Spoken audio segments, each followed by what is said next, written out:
అని చూద్దాం. ఏబు గ్రంథము 4వ అధ్యాయము. ఏబు గ్రంథము 4వ అధ్యాయము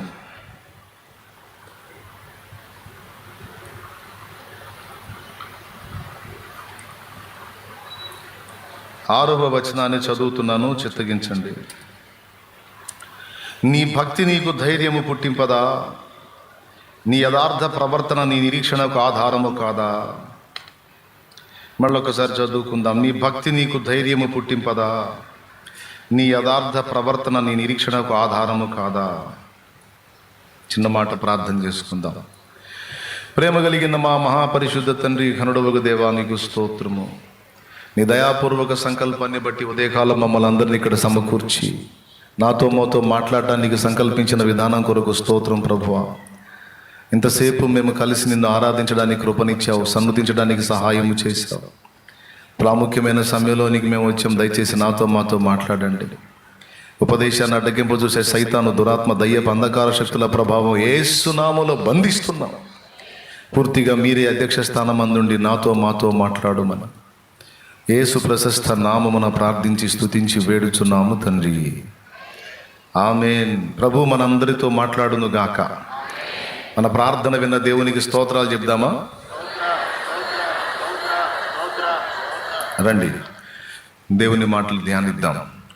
మనం చదువుకున్న ఈ వాక్య భాగంలో ఇబ్బందికరమైనటువంటి పరిస్థితులలో, ఘోరమైన శ్రమలలో అల్లాడిపోతున్నటువంటి ఏబు దగ్గరికి వచ్చినటువంటి స్నేహితులలో ఒకడు మాట్లాడుతున్నాడు. ఏబు, చాలా గొప్ప గొప్ప పనులు చేశావు, చాలా మంచివాడివి నువ్వు, దీనులకు సహాయం చేశావు, బీదలకు పిడికిళ్ళు విప్పావు, అన్యాయం చేస్తున్న వాళ్ళని ఎదిరించావు, బలహీనమైన చేతుల్ని బలపరిచావు, అనేకులకు బుద్ధి నేర్పావు, తొట్టిలు వాణ్ణి నీ మాటలు ఆదుకున్నాయి, కృంగిపోయిన మోకాళ్ళు గలవాణ్ణి నీవు బలపరిచావు. అయితే ఇప్పుడు నీకు శ్రమ కలిగినందున నీవు దుఃఖాక్రాంతుడవైతివి, అది నీకు తగులగా నీవు కలవరపడుచున్నావు. తేమానీయుడైన ఎలీఫజు మాట్లాడుతున్న మాటలు ఇవి. ఆ మాటల్ని గ్రంథంలోనికి రానిచ్చాడు దేవుడు. ఈ మాటలు ఏబుని ఊరడించడానికి, ఏబుని ప్రోత్సహించడానికి ఆయన మాట్లాడుతున్నాడు. ఇక ముందు ముందు ముందు ముందు ఇంకా ఘాటైన వ్యాఖ్యలు కాస్త సెన్సిటివ్గా ఏబుతో మాట్లాడుతున్నాడు. ఇక్కడ ఏబు విషయమై ఎలీఫజు పలికిన మాటలు ఆసక్తికరంగా ఉంటాయి.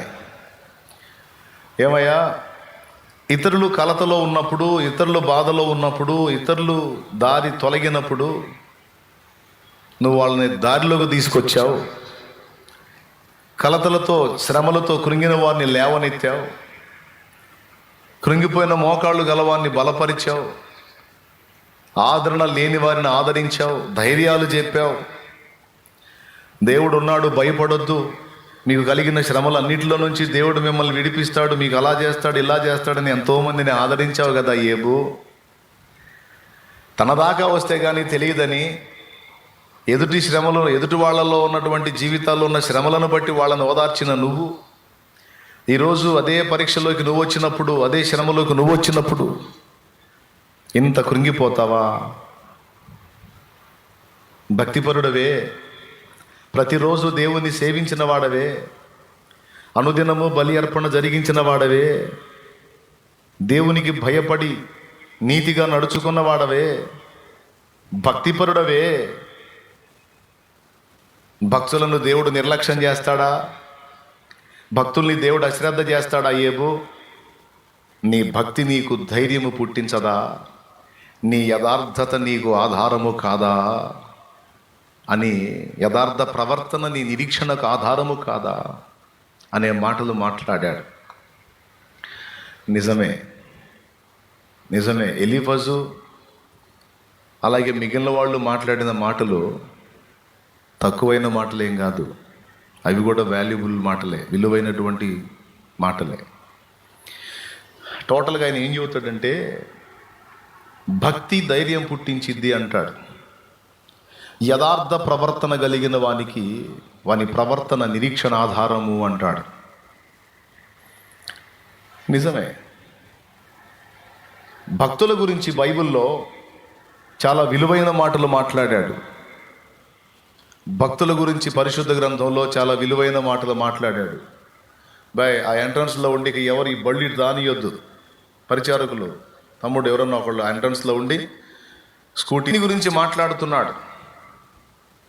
భూమి మీద శ్రేష్ఠులు ఎవరన్నా ఉన్నారు అంటే భక్తులే శ్రేష్ఠులు, వారు నాకు కేవలం ఇష్టులు అంటాడు కీర్తనకారుడు. భూమి మీద శ్రేష్ఠులు ఎవరన్నా ఉన్నారు అంటే భక్తిపరులే. భూమి మీద దేవుని రాజ్యం ఏది అంటే భక్తిపరులైన దేవుని పిల్లలు. భక్తులను గురించి దేవుడు చాలా వచనాలు బైబిల్లో రాయించాడు. తన భక్తుల ప్రవర్తనను ఆయన కాచును అని రాశాడు గ్రంథంలో. అలాగే తన భక్తుల మరణము ఆయన దృష్టికి విలువగలది అని రాశాడు. యెహోవా భక్తుల మరణము ఆయన దృష్టికి విలువగలది అని రాశాడు. అలాగే తన భక్తుల ఎడల ఆయన కృపచూపు వాడై ఉన్నాడు అని రాశాడు. తన భక్తులను ఆయన అలక్ష్యము చెయ్యడు, అశ్రద్ధ చెయ్యడు అని రాశాడు. భక్తులకు 2 విధముల సమాధానం ఉన్నది అని రాశాడు. ఈ శరీర సంబంధమైన సాధనం ఎవరైనా చేస్తే అది ఇప్పటి జీవం విషయంలో తోడ్పడిద్ది. కానీ దేవభక్తి సాధన ఇప్పటి జీవం విషయంలోనూ రాబో జీవం విషయంలోనూ వాగ్దానంతో కూడినదైనందున అది అన్ని విషయాల్లో ప్రయోజనం అన్నాడు. భక్తిని గురించి చాలా మాటలు మాట్లాడాడు పరిశుద్ధ గ్రంథంలో. 5 గంటలకు లేచి మీరు ఇంచుమించు 5, 4:30, 5ంటికి వేసవి కాలంలో 5 గంటలకి నిద్ర లేవటం అంటే రికార్డ్ బ్రేక్ అన్నమాట.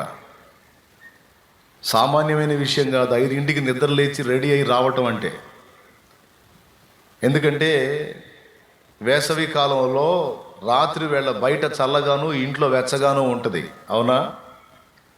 ఇంట్లోనేమో ఉష్ణం ఉంటుంది, ఇంటి బయట ఏమో ఆరు బయట చల్లదనం ఉంటుంది. కానీ ఏం చేద్దాం, కొంతమందికి ఆరు బయటలు లేవు, ఇళ్లలోనే పండుకోవాలి. ఆ ఫ్యాన్ వేసుకొని అట్నే పండుకుంటారు. కొంతమందికి ఏసీలు ఉన్నాయి, కొంతమందికి ఏసీలు లేవు. మీలో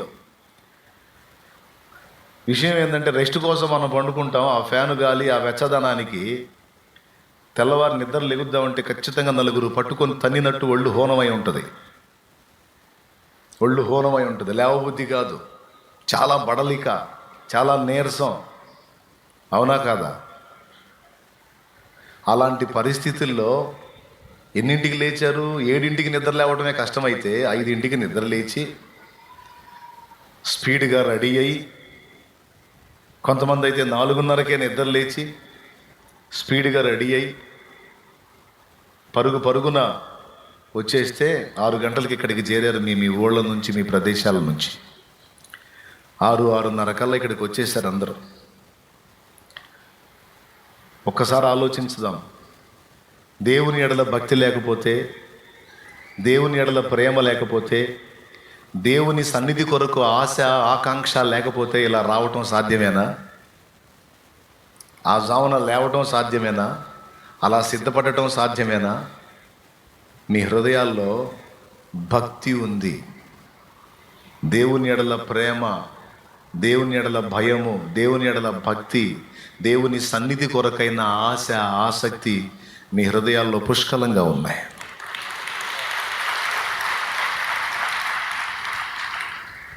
మనలోనే కొంతమంది 2వ ఆరాధన బోధన వల్ల నిద్రపోయిన వాళ్ళు ఉన్నారు. మనలోనే కొంతమంది 2వ ఆరాధన బోధనలు ఇప్పుడు మునిగిపోయింది ఏముంది అని పండుకున్న వాళ్ళు ఉన్నారు. కానీ మీరు అలా లేరు. మొదటి ఆరాధనలో గ్యాదర్ అయిన మీ అందరినీ నేను స్పెషల్గా గౌరవిస్తున్నా ఈరోజు. అది వేసవి కాలంలోనే కాదు, చలికాలంలో కూడా అంతే చేశారు మీరు. ఎముకలు కొరికే చలిలో కూడా మీరు సమయానికి, నేను చెప్పిన టైంకి రావటానికి తపన పడ్డారు. ఇదంతా దేన్ని బట్టి మీరు చేశారంటే దేవుని ఎడల మీ హృదయాల్లో ఉన్న భక్తిని బట్టి, దేవుని కొరకు మీకున్న ఆశ ఆసక్తిని బట్టి. అవకాశం లేక డైలీ పనులకు పోవాల్సి వస్తుంది కాబట్టి ఆదివారం ఒక పూట, కానీ పనులకు పోయే అవసరం లేకపోతే రోజు దేవుడి సన్నిధిలోనే గడిపేసే మైండ్లు మీ. అవి కానీ లేకపోతే, ఆ బాధ్యతలో లేకపోతే, ఆ అప్పుల తిప్పలో లేకపోతే, ఆ కుటుంబం బండి దొర్లించే పరిస్థితులు కానీ లేకపోతే రోజు కూడుకుంటారు మీరు అపోస్తుల కార్యంలో లాగా. అంత ఆసక్తి కలిగిన వాళ్ళు మీరు. మిమ్మల్ని పొగట్టానికి లేదా మునగ చెట్లు ఎక్కడానికి చెప్పట్లా. మిమ్మల్ని పరీక్షించి పరిశోధించి తెలుసుకున్నాను గనుక లోపల ఆత్మలో ఆనందించి నేను చెప్తున్న మాట ఒక నాయకుడిగా. సహజంగా నాయకులు ఎప్పుడు దిద్దుబాటు, హెచ్చరిక, వార్నింగు, గద్దింపులే. కానీ నేను మీలో ఉన్నటువంటి ఈ యథార్థమైన భక్తిని బట్టి మిమ్మల్ని ప్రశంసించడానికి ఇష్టపడుతున్నా. మిమ్మల్ని భక్తి విషయంలో ప్రోత్సహిస్తున్నా. దేవుని కొరకు మీ గుండెల్లో ఉన్న ప్రేమ అది. ఒక మనిషిగా నాకే ఆయన కోసం మీరు ఇంత తపనగా సిద్ధపడి రావటం ఇంత సంతోషాన్ని కలిగిస్తే ఇక ఆయనకి ఎట్టుంటుంది? ఆకాశమందు ఉన్నవాడు నీ వైపు చూస్తూ ఉంటాడు. ఈ ఆదివారం రోజు ఎట్లా సిద్ధపడతాడు, ఎలా పరిగెత్తుతారని. తపనగా నువ్వు లేచి అమ్మో నా దేవుడని ప్రార్థన చేసుకొని రెడీ అవుతూ ఉంటే నీ హడావుళ్ళన్నీ చూసి నవ్వుకుంటూ ఉంటాడు. దూతలు అడుగుతారు, ఏంటి తండ్రి, ఏంది కోలాహలం, ఏంటి హడావుడు అంటే, నా కోసమే దూతలారా, నా సన్నిధికి రావాలని నా బిడ్డలు సిద్ధపడతా ఉన్నారు.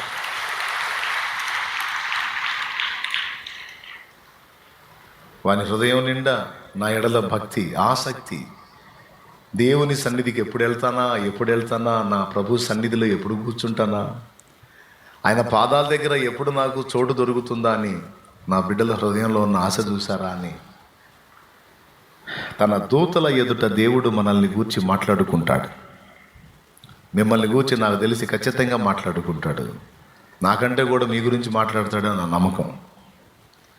ఎందుకంటే నాకంటే కూడా భక్తి గలవాళ్ళు మీరు. 6 దినాలు కష్టపడి వెట్టి చాకిరీ చేసి 7వ దినాన దేవుని పాదాల దగ్గరికి, వాస్తవంగా 7వ దినం కాదు, ఇది మొదటి రోజు. 6 దినాలు పనిచేసి వార ఆరంభంలో మీరు దేవునితో గడపటం, ప్రారంభమే దేవుడితో గడపడానికి మీరు ఇంత ఆసక్తి కలిగి ఉన్నందుకు నేను సంతోషిస్తూ ఇందులో నుంచి మీకు ఒక మాట చెప్తున్నాను. ఇది భక్తిని బట్టి కలిగినది. ఇంత హరిబురిగా హడావుడిగా మీరు రెడీ అయి పరిగెత్తుతుంటే కొంతమంది చూసి ఏంద్రాయల పిచ్చి అనుకుంటారు. వాళ్ళ దృష్టిలో అది పిచ్చి, నీ దృష్టిలో, దేవుని దృష్టిలో అది భక్తి.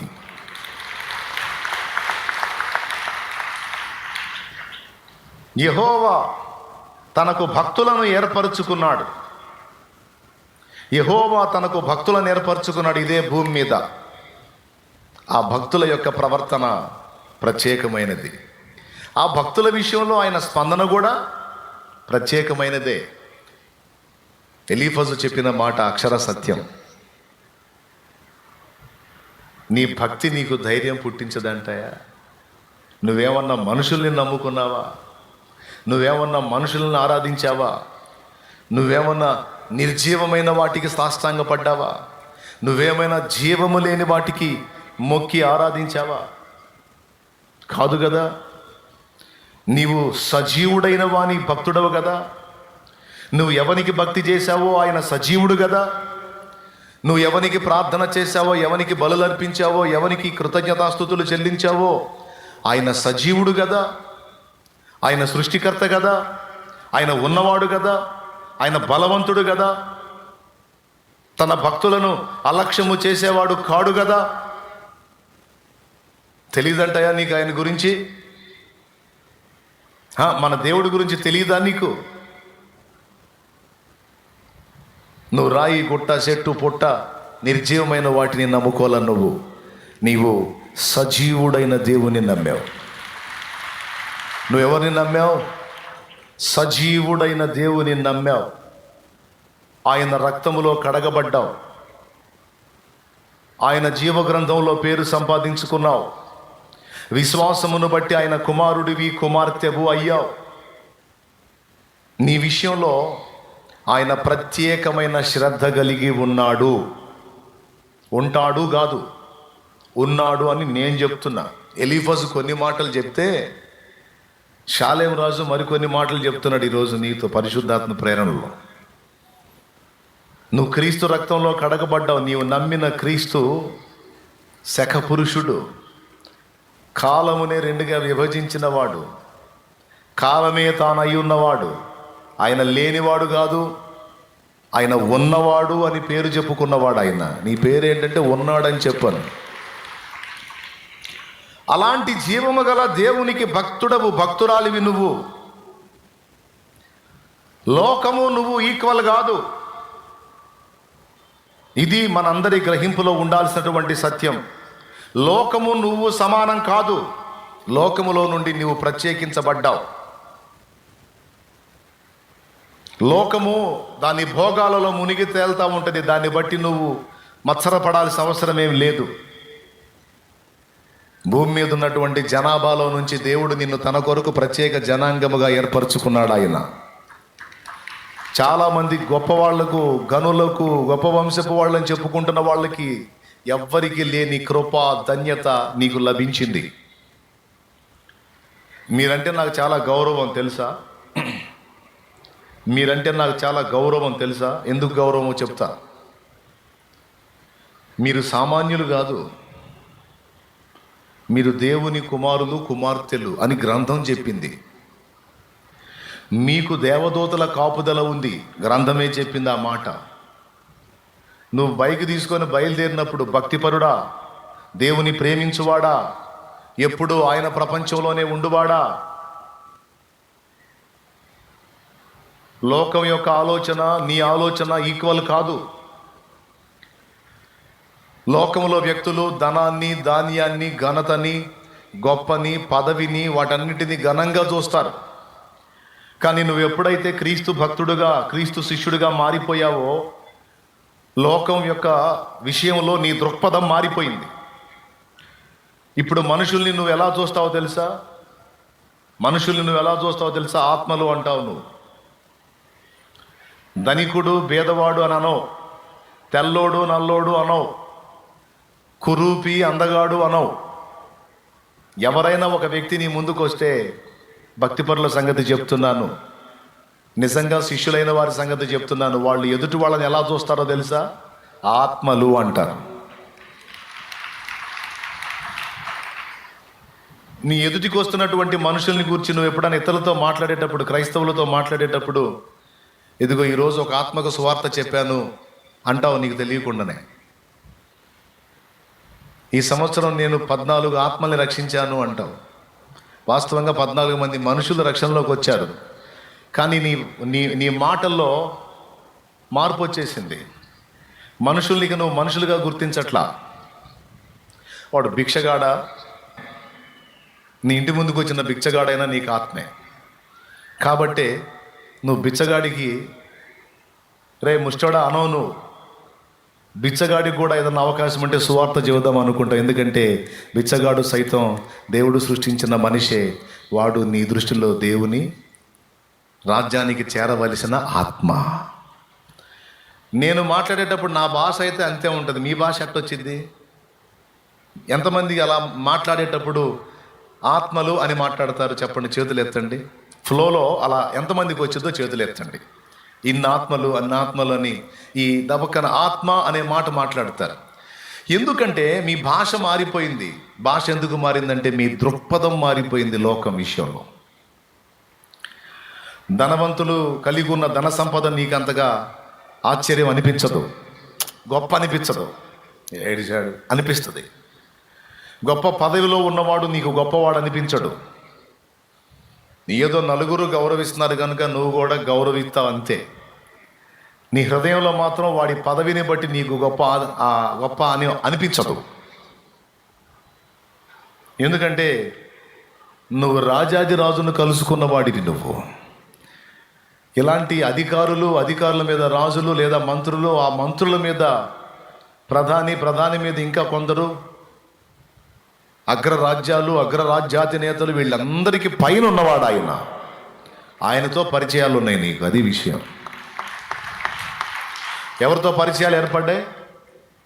భూపతులందరికీ అధిపతి అయిన వానితో నువ్వు డైలీ మాట్లాడుతున్నావు. అది పాయింట్.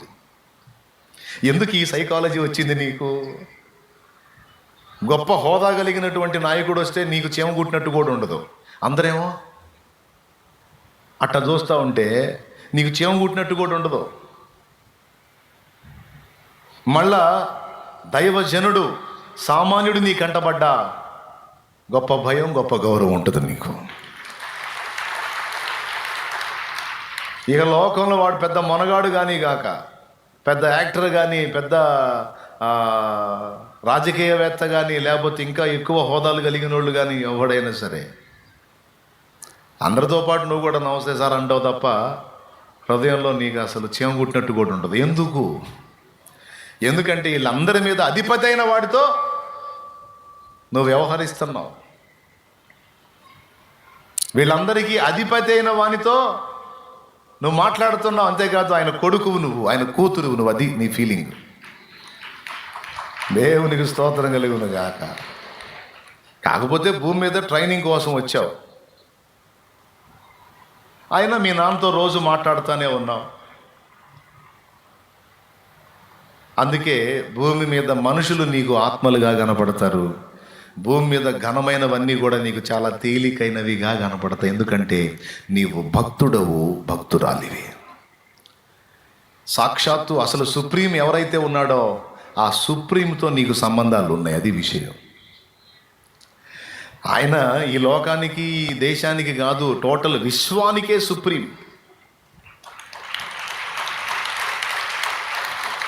ఆయనతో నువ్వు పర్సనల్గా మాట్లాడతావు, ఆయన నీతో మాట్లాడతాడు. ఆయన విషయంలో నువ్వెప్పుడు ఆలోచన కలిగి ఉంటావు, నీ విషయంలో ఆయన కూడా ఎప్పుడు ఆలోచన కలిగి ఉంటాడు. అది కారణం. భక్తులారా, భక్తి పరులారా, మీ దృక్పథం మారిపోయింది లోకం విషయంలో. ఇప్పుడు లోకంలో జనం గొప్పవి, ఘనమైనవి అని ఎంచుతున్నవన్నీ నీకు తృణప్రాయములే. ఒకవేళ కొంపదీసి నీకు అలా అనిపించట్లేదా? కొంపదీసి నీకు అలా అనిపించట్లేదా? నీకు అవి గొప్పగా అనిపిస్తున్నావా? అట్లయితే నువ్వు ఇంకా ప్రభువుని కలుసుకోలేదు సుమి. నువ్వు ఇంకా సుప్రీంని కలుసుకోలేదు. కలుసుకొని ఆయనతో మాట్లాడి ఆయనతో వ్యవహరించడం మొదలు పెడితే నేను చెప్పిన టైప్ వచ్చేస్తుంది మైండ్. హోటల్లో సర్వ్ చేసేవాడు నా దగ్గరికి వచ్చినా సరే ఒక ఆత్మగానే కనపడతాడు, కానీ ఒక మనిషిగా కనపడ్డావు. అధికారి వచ్చి ఇక్కడ నిలబడ్డా సరే ఒక మనిషిగా కనపడ్డావు, ఒక ఆత్మ. ఏదైనా సరే చూపించి ఈ ఆత్మ రక్షణలోకి రావాలని చెబుతా. ఇదిగో ఈయన ఆత్మ రక్షించబడాలని ప్రార్థన చేయండి అని చెప్పలా? మీకు ఎన్నిసార్లు చెప్పా? అంటే ఎలా చూశాను ఆ వ్యక్తిని? ఒక వ్యక్తిగా, ఒక మనిషిగా కాదు, మన మధ్యలోకి వచ్చిన ఒక ఆత్మ, అది రక్షించబడాలి. హోటల్లో సర్వ్ చేసిన వ్యక్తిని ఆత్మగానే చూసాం, రాజకీయ నాయకులను సైతం ఆత్మగానే చూసాం. ఎందుకు అంటే మనం దేవుని కోణంలో నుంచి మనుషుల్ని, లోకాన్ని చూస్తాం కాబట్టి. ఉన్నదని పొంగిపోము, లేదని కృంగిపోం. భక్తుల లక్షణం అది. ఉందని పొంగిపోం, లేదని కృంగిపోం.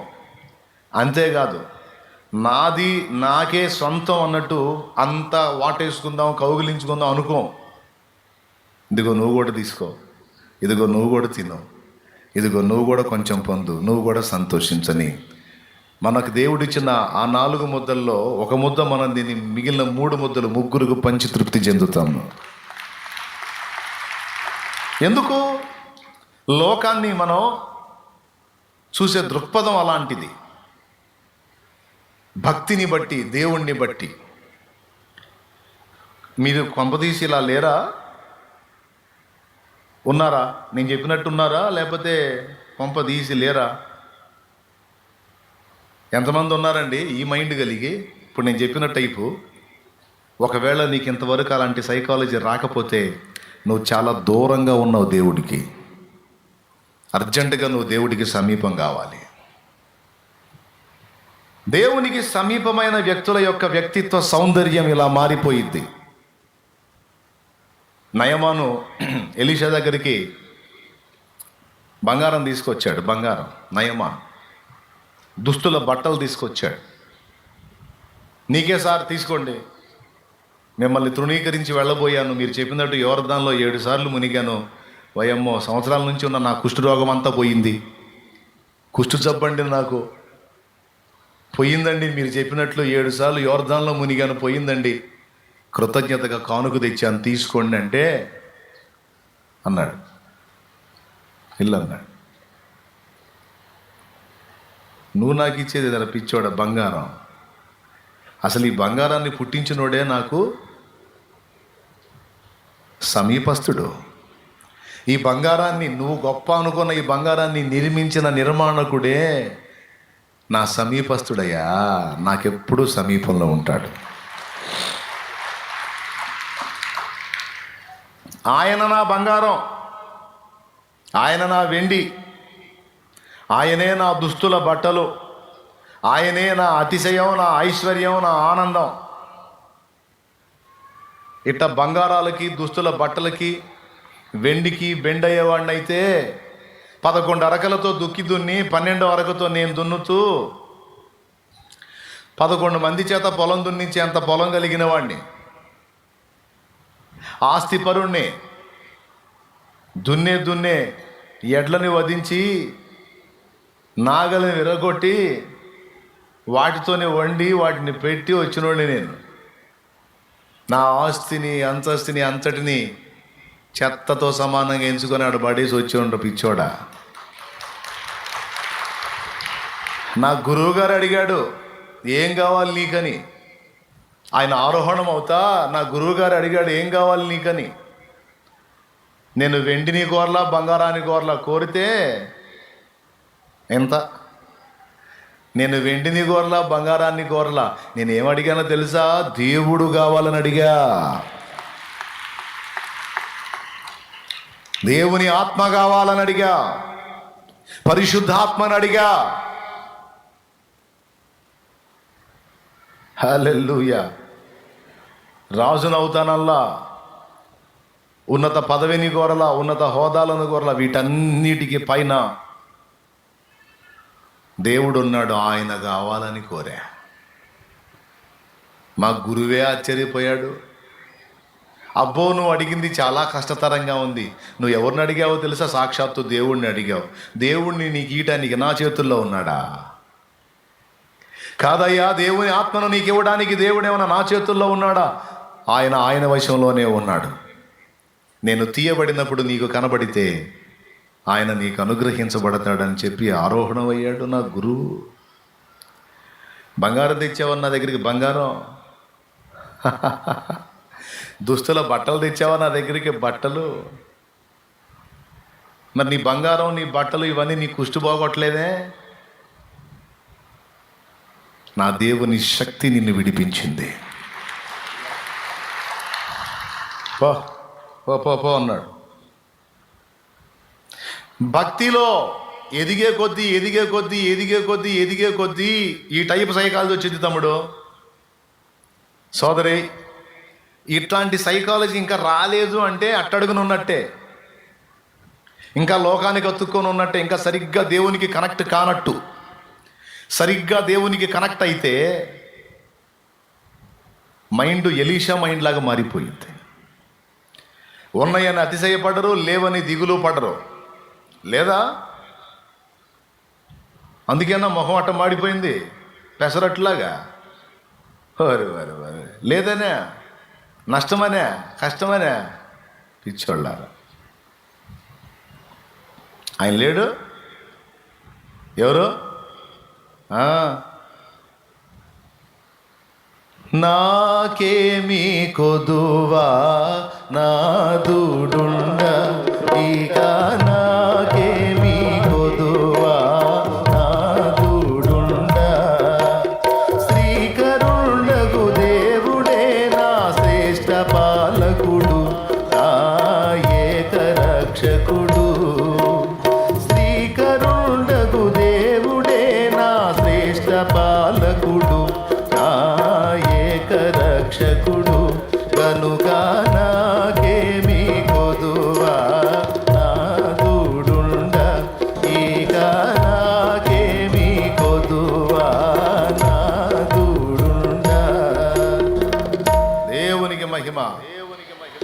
హల్లెలూయా. గమనించాలి, ఎంత ధైర్యంగా మాట్లాడుతున్నాడో చూడు. అయ్యగారు మీటింగ్కి ఏమీ లేవు, ఏం చేద్దామంటే లోపల పోయి పాట రాసుకొని వచ్చాడు. మీటింగ్కి ఏమీ లేవు, డబ్బులు లేవు, సరుకులు లేవు, ఏమీ లేవు, డేట్ దగ్గరకు వస్తుంది, ఏం చేద్దామంటే గదిలోకి పోయి దాచిపెట్టిన ఏమన్నా తెస్తాడేమో అనుకున్నారు. ఏముంది దాచిపెట్టడానికి? ఏమి లేదు. అబ్బాయి అమ్మాయి, అది ఆయన పలుకు. అబ్బాయి అమ్మాయి. అబ్బాయి, నాకేమీ కొదువా నాదుడుండా. భక్తిలో ధైర్యం ఉన్నది, అది పాయింట్. సరిగ్గా నీవు భక్తిపరుడవై దేవునికి సరిగ్గా కనెక్ట్ అయితే పెద్ద మనగాండి కూడా లెక్క చేయవు నువ్వు, అంతే. కొండంత ధైర్యం ఉంటుంది. ఎందుకంటే పర్వతాలకు మించిన దేవుడు, పర్వతాలను త్రాసులో తూచిన వాడు నీకు దేవుడై ఉన్నాడు. భక్తిలో ధైర్యం ఉన్నది, భక్తిలో విశ్రాంతి ఉన్నది. ఉంది. భక్తిలో సమాధానం ఉంది. భక్తిలో దేవుని ప్రసన్నత ఉంది. అందుకే అర్జెంటుగా ఇప్పుడు మనం ఇంకా భక్తులం కాకపోతే మర్యాదగా భక్తులం కావాలి. దేవునికి స్తోత్రం. ఇప్పటికే భక్తులు అయి ఉంటే ఇక నీకు చెప్పున్నది ఏముంది? నువ్వు ఆల్రెడీ విశ్రాంతిలోకి వచ్చేసావు. ఇప్పుడు టెన్షన్లో ఎట్లా చేయాలి, ఏమైద్ది, ఏంది అని గందరగోళం గజిబిజి అవుతున్న మెంటల్ టార్చర్లో ఉన్నారు. చూడండి, మిమ్మల్ని నేను ఏం కోరుతున్నానంటే అర్జెంటుగా మీరు ఇప్పుడు భక్తిలోకి రావాలని కోరుతున్నా, మీరు భక్తులు కావాలని కోరుతున్నా. ఎందుకంటే భక్తిలో ఏముంది? ధైర్యం. లేకపోతే ఏందండి, మీటింగ్ డేట్లు దగ్గరికి వస్తుంటే పైసా డబ్బులు లేకుండా, సరుకులు లేకుండా కూటాలు ఎట్టవుతాయండి? వేలాది జనం వచ్చే కూటాలు ఎట్టవుతాయి అంటే భక్తుడు ఏమంటాడు తెలుసు? ఎట్టవుతాయి నన్ను అడుగుతారేంది? ఆయన లేడు. ఎవరైనా, ఎవని యందు నేను విశ్వాసం ఉంచానో, నా ప్రాణాత్మ దేహములతో ఎవరిని మహిమపరుస్తున్నానో, నా స్వప్నమందును, కలలోను, రియల్గాను, నా నిద్రలోను, నా మెళకువలోను ఎవరిని నేను స్మరించుచున్నానో, ఎవని యందు దృష్టి కలిగి ఉన్నానో, జీవము గల నా దేవుడైన ప్రభు, అద్వితీయ ప్రభు ఆయన లేడు. పిచ్చోళ్ళారా, మీకు తెలియదు ఆయన గురించి? నాకు తెలుసు. మరి తెలుసునోడు ఆయన. మీకు తెలియదు ఆయన గురించి, తెలియక మీరు కంగారు పడుతున్నారు. నాకు తెలుసు కాబట్టి నేను కంగారు పడట్లా. ఆఖరి నిమిషంలోనైనా అద్భుతం చేయగలవాడు నా దేవుడు. కొట్టు, చచ్చు దెబ్బలు కొడితే పేలిపోవాలి కూడా. ఎప్పుడు? ఆఖరి నిమిషంలోనైనా అద్భుతం చేయగలుగుతాడు. నేను ఆయన భక్తుణ్ణి. నేను చెబుతున్నా, నేను ఎమ్మెల్యేని, నేను ఎంపీని, నేను ముఖ్యమంత్రిని, నేను ప్రధానమంత్రిని. అబ్బో గొప్ప హోదాలు. నేను ఫలానా ఎంఆర్ఓ అని, నేను ఫలానా సర్వేని, లేకపోతే నేను ఫలానా కలెక్టర్ని, నేను పోలీస్ డిపార్ట్మెంట్లో పెద్ద ఆఫీసర్ని, నేను లాయర్ని, నేను డాక్టర్ని అని తమ పనితనాలను బట్టి, తమ హోదాలను బట్టి, తమ పదవులను బట్టి, తమ జాబ్స్ను బట్టి మనుషులు అతిశయపడతారు. నేను పెద్ద బిజినెస్ మ్యాన్ని అని. కానీ ఇవన్నీ ఈ లోకానికి అతుక్కున్న సంగతులు. వీళ్ళందరికీ పైన ఎవరుంటారో తెలుసా? నేను భక్తుణ్ణి అన్నోడు ఉంటాడు. దేవునికి మహిమ. మరేం దేవభక్తి అంటే చిన్న ఎవరం అనుకున్నాయింది? చిన్న విషయం అనుకున్నావా? చిన్న విషయం కాదు, చాలా శ్రేష్టమైనది. భూమి మీద భక్తులే అంటే అర్థమైంది, వాళ్ళకి మించిన శ్రేష్టత ఏది?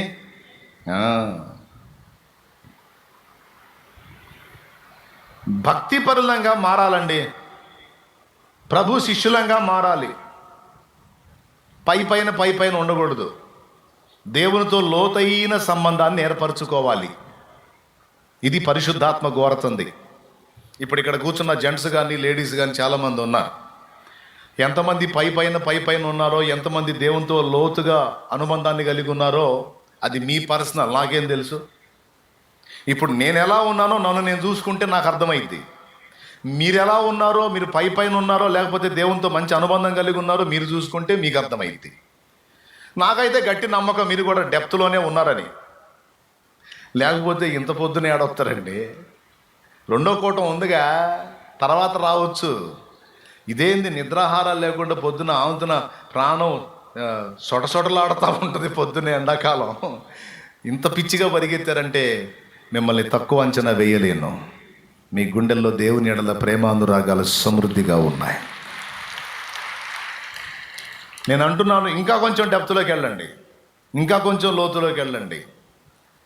ఎందుకంటే నేను అట్లా కొంచెం ప్రయాణం చేసి ఈరోజు ఒక అంతస్తుకు వచ్చాను. దేవునికి స్తోత్రం. అసలు ఏం రాలేదంటల్లా, ఒక మెట్టుకు వచ్చా. ఈ మెట్టుకు వచ్చిన తర్వాత ఇప్పుడు నాకు ఏవి ఘనం అనిపించట్లా, లోకంలో ఘనమైనవి ఏవి ఘనం అనిపించట్లా. మీరు కూడా నేనున్న మెట్టుకు వస్తే మీకు కూడా అంతే వచ్చింది మైండ్. మనకి ఘనం ఒక్కటే, ఆయనే. మనకు గొప్పది ఏదన్నా ఉందంటే ఆయన, ఘనమైనది ఏదన్నా ఉందంటే ఆయన. ఆయన ఉన్న ప్రదేశం, ఆయన లోకం, ఆ పరలోకం, ఆ మహిమ, అది మనకు ఘనం.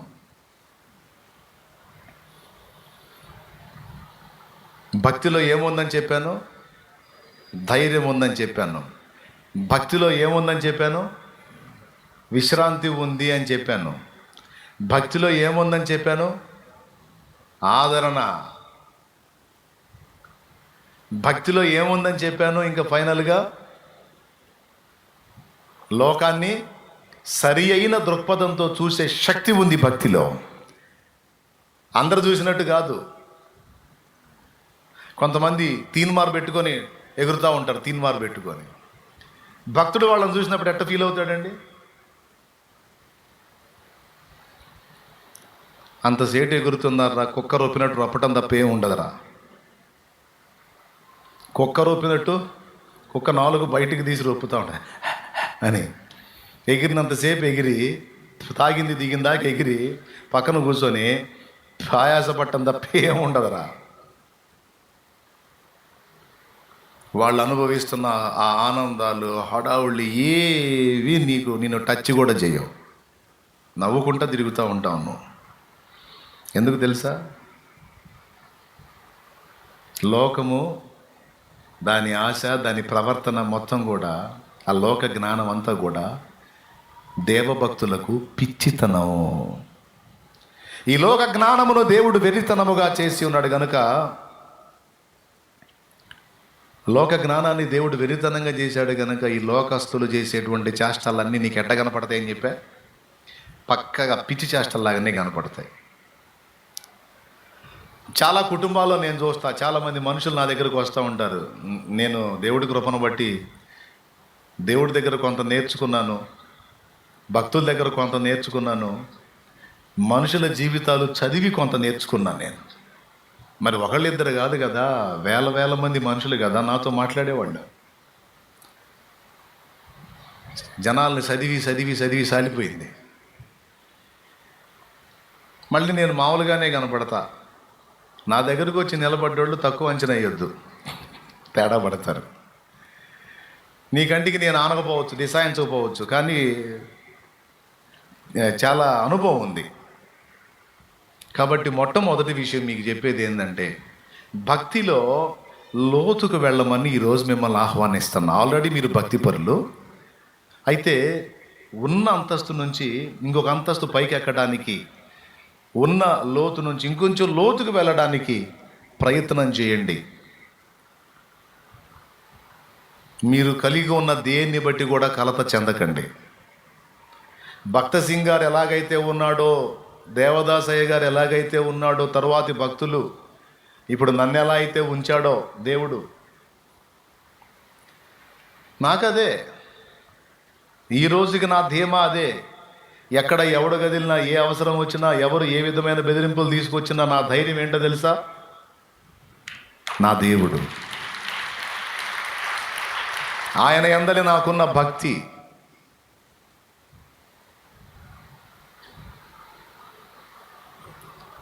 కప్పిపుచ్చుకోకుండా యథార్థంగా దేవుని ముందు ఉన్నట్టు ఉన్నా. నేనేమై ఉన్నానో అది నీ ముందు చెప్పా, దేవుని ముందు కూడా చెప్పుకున్నా. దేవునికి స్తోత్రం. నా దేవుడు నమ్మదగిన వాడన్న సంగతి నాకు తెలుసు. కాబట్టి ఎలాంటి ప్రతికూలమైన పరిస్థితుల్లో గుండా నేను వచ్చినా ఆ భక్తి అనేది గొప్ప ధైర్యాన్ని ఇచ్చింది నాకు. నాకు ఎదురైన షాకులు మామూలుగా కాదు. కానీ ఎన్నొచ్చినా నేను ధైర్యంగా ఉండటానికి, నా వాళ్ళని ధైర్యంగా ఉంచడానికి ఆ భక్తే కారణమైంది. నేనేమి తల నెరిసిపోయిన ముసలోనేం కాదు. ఏమండి, అంత అయిపోయిందిలే పాప, అయిపోయి అంత సరుకు అంతా అయిపోయి ఇక దేవుడు నాయన అంతా దేవుడే అన్నాడని అనుకోవద్దు సుమా. 21 సంవత్సరంలో దేవుణ్ణి గుర్తుపట్టా. ఇంచుమించు 24 ఏళ్ల ప్రాయంలో సేవకు వచ్చా. అప్పుడే కనెక్ట్ అయిపోయింది దేవునితో మనసు. అప్పటి నుంచి ఇప్పటిదాకా దాదాపు 18 సంవత్సరాల పైచిలుకు దేవుని సేవలో ఉన్నా. 42, 43 ఆ ప్రాంతానికి చేరా ఇప్పుడు. స్తోత్రం, హల్లెలూయా. మరి ఆలోచించండి, ఏ ఏ టైంలో కనెక్ట్ అయింది దేవుడికి? ఏమంటే ఎంతకి ఇంట్రెస్ట్కి వింటున్నారా, లేకపోతే ఏం భక్తితో పోరా బాబా అంటున్నారా? మ్యాటర్ మీ క్లారిటీ ఉందా? ఒక్క పదం దగ్గరే తిరుగుతున్నాను నేను ఫస్ట్ ఇందాక నుంచి. ఎందుకంటే దాని ప్రాముఖ్యత అలాంటిది. ఇప్పుడు మీలో కొంతమంది యంగ్స్టర్స్ ఉంటారు. తలకాయ నిండా బోల్డన్ని ఆశలు, ఆలోచనలు, కోరికలు, వాంఛలు, రకరకాల. నేను అంటాను అవన్నీ బుస్సు బాబు, బుస్సు. అవి కాదు, దేవునికి లింక్ అవ్వు, 10 మందికి దీవెన అవుతావు అని చెప్తున్నాను నేను. దేవునితో అనుసంధానం చేయబడు చెల్లి, 100 మందికి, 1000 మందికి దీవెనకరమైన పాత్ర అవుతావురా తల్లి అని చెబుతున్నాను నేను. కొంతమంది దాన్ని తీవ్రంగా తీసుకుంటారు, కొంతమంది దాన్ని పక్కన పెట్టేస్తారు. మీరు పక్కన పెట్టేస్తారని అయితే అనుకోను నేను. ఎందుకంటే మీరు సోదోళ్ళు కాదు, భక్తి పరులు. కాస్తో కూస్తో భక్తి ఉండబట్టే మీరు దేవుని పాదాలు వెతికారు. దాంతోపాటు ఇంకొంచెం పేతురు, నీ ధోనిను కొంచెం లోతునకు నడిపించు అన్నాడు. భక్తిలో లోతుకు పోయినప్పుడు ఏం జరిగిద్ది అంటే, నంబర్ 1, లోకమును మనం చూసే దృక్పథం మారిపోయింది. Point number 1 రాసుకోయగా. భక్తిలో లోతుకు వెళ్ళే కొద్దీ ఏం జరిగిద్ది అంటే, లోకాన్ని మనం చూసే దృక్పథం మారిపోయిద్ది. లోకం భయపడే వాటికి మనం భయపడం, లోకం లక్ష్య పెట్టిన వాటిని లక్ష్య పెట్టం, లోకం ఆందోళన చెందే వాటి విషయంలో మనం అస్సలు ఆందోళన చెందాం. లోకం కదిలిపోయే సంగతుల విషయంలో మనం కనీసం వీసుమంతా కూడా కదలం. ఎందుకంటే మన దృక్పథం మారిపోద్ది. కారణం, మనం ఆయనతో కనెక్ట్ అయ్యాం. దేవునికి స్తోత్రం.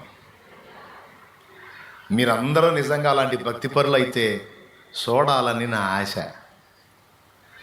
దేవదాసయ్య గారి లాగా మీరు మాట్లాడితే వినాలని నా ఆశ. ఎలా? అంత పెద్ద అవసరం పెట్టుకొని లోపల పోయి పాట రాసుకొని వచ్చాడేంది? నాకేం కొదువు అంటాడేంది? కానీ జరిగింది అదే. అప్పటి వరకు కూటాలకు సాయం చేసిన వాళ్ళు సర్దుకున్నారు. ఆ సంవత్సరం ఎవ్వరు ఏ విధంగానూ హెల్ప్ చేయలే. బ్రేక్ టైం దగ్గరకు వస్తుంది. కానీ ఆశ్చర్యం చెప్పనా, ఎవరున్నారని చెప్పాడు? నిజంగా మీరందరూ అంత ధీమాగుంటే ఎంత బాగుండు. కానీ ఏం చేద్దాం, ఇంత సెగ తగలంగానే కలవరం. మళ్ళీ భక్తులే. దేవునికి స్తోత్రం కలుగును గాక. భక్తిలో లోతుకు పోయే కొద్దీ నంబర్ 1 లోకాన్ని చూసే దృక్పథం మారిపోయిద్ది అన్నాను. 2వది ధైర్యం కలిగిద్ది. ధైర్యంగా ఉంటారు. ఎందుకు ధైర్యంగా ఉంటారంటే, నేను నమ్మిన వానిని ఎరుగుదును, సిగ్గుపడనెన్నడు. నేను నమ్మిన వానిని ఎరుగుదును, సిగ్గుపడనెన్నడు, సిగ్గుపడనెన్నడు.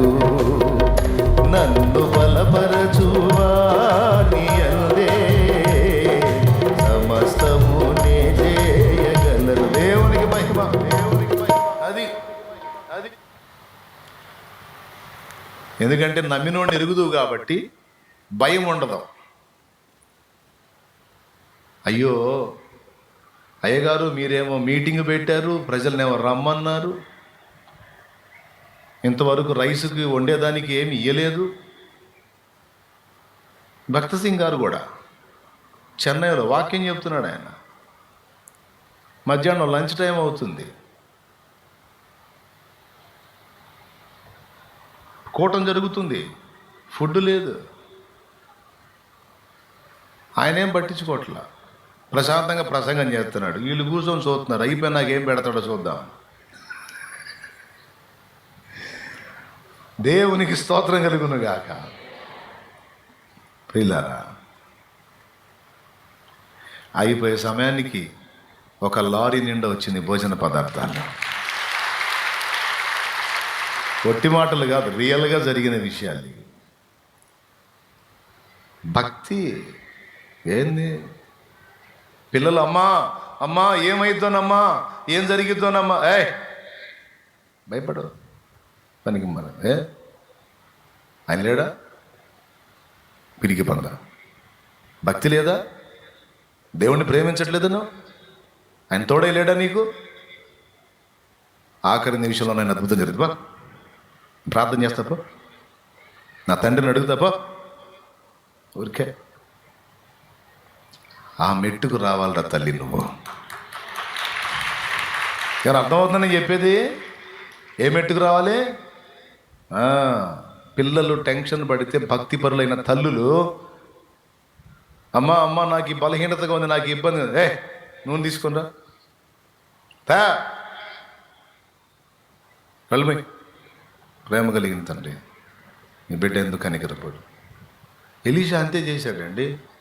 అయ్యా దైవజనుడా కొంపలు అంటుకుపోయినాయి, అయ్యా మన మన మన గుడారం చుట్టూ, మన ఊరు చుట్టూ సిరియన్ల దండొచ్చి దిగింది. అయ్యో అమ్మో, నువ్వు పోతావు సరే, నన్ను కూడా కాజేస్తారుగా దైవజనుడా,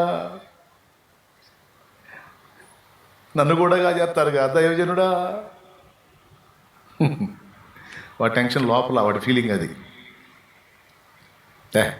అరవా ఏంది అరవాకు, మామూలుగా లేదు చూడు, బయటికి పోయి చూడు, నీకు మామూలుగా ఉండదు చూడు. ఎలీషా అన్నాడు, ఏం సైన్యం రా వాళ్ళ సైన్యం, వారికంటే ఎక్కువ సహాయం మనకు కలదుపా అన్నాడు. ఎక్కువ సాయమా? ఒక్కడున్నాడు మన పక్షంగా, నువ్వను నేను. ఎవడున్నాడు మన పక్షాన? సారా ఏందయ్య గారు రా చెప్పండి. కళ్ళు యెహోవా వీడు చూచినట్లు, నీవు నాకు ఇచ్చినటువంటి రక్షణ ప్రాకారం వీడు చూచినట్లు వీని కళ్ళు తెరవజేయి, వీని కళ్ళు తెరువు అన్నాడు. అప్పుడు కనపడింది వాడికి, సిరియన్ల దండు కనపడుతుంది. వాళ్ళందరికీ పైన వరదూసిన ఖడ్గాలు చేత పట్టుకొని అగ్ని, రథములు, పర్వతం, గుర్రాలు, రౌతులు, పరలోక సైన్యం దిగుంది. వామ్మో వీళ్ళెవరు? వాళ్ళేరా మన పక్షాన ఉన్నోళ్ళు, వాళ్ళే మన పక్షాన ఉన్నోళ్ళు. పరిచర్య చేస్తున్న బుద్ధి లేకుండా, మళ్ళీ బుద్ధి లేకుండా ఇంత దడోడివి ఏమి ఎట్టరా నువ్వు? ఆయన ఎరగవంటరా నువ్వు? ఆయన ఎరగవా? ఏమనుకుంటున్నారు ఆయన అంటే? సైన్యములకు అధిపత్యకు యెహోవారా, సైన్యములకు అధిపత్యకు యెహోవా. ఆయన పేరే సైన్యములకు అధిపత్యకు యెహోవా. అదిగో చూపిస్తున్నాడు చూడు. మనకి ఎక్కువ దండు ఉంది చూడని చూపిస్తున్నాడు. చూడు,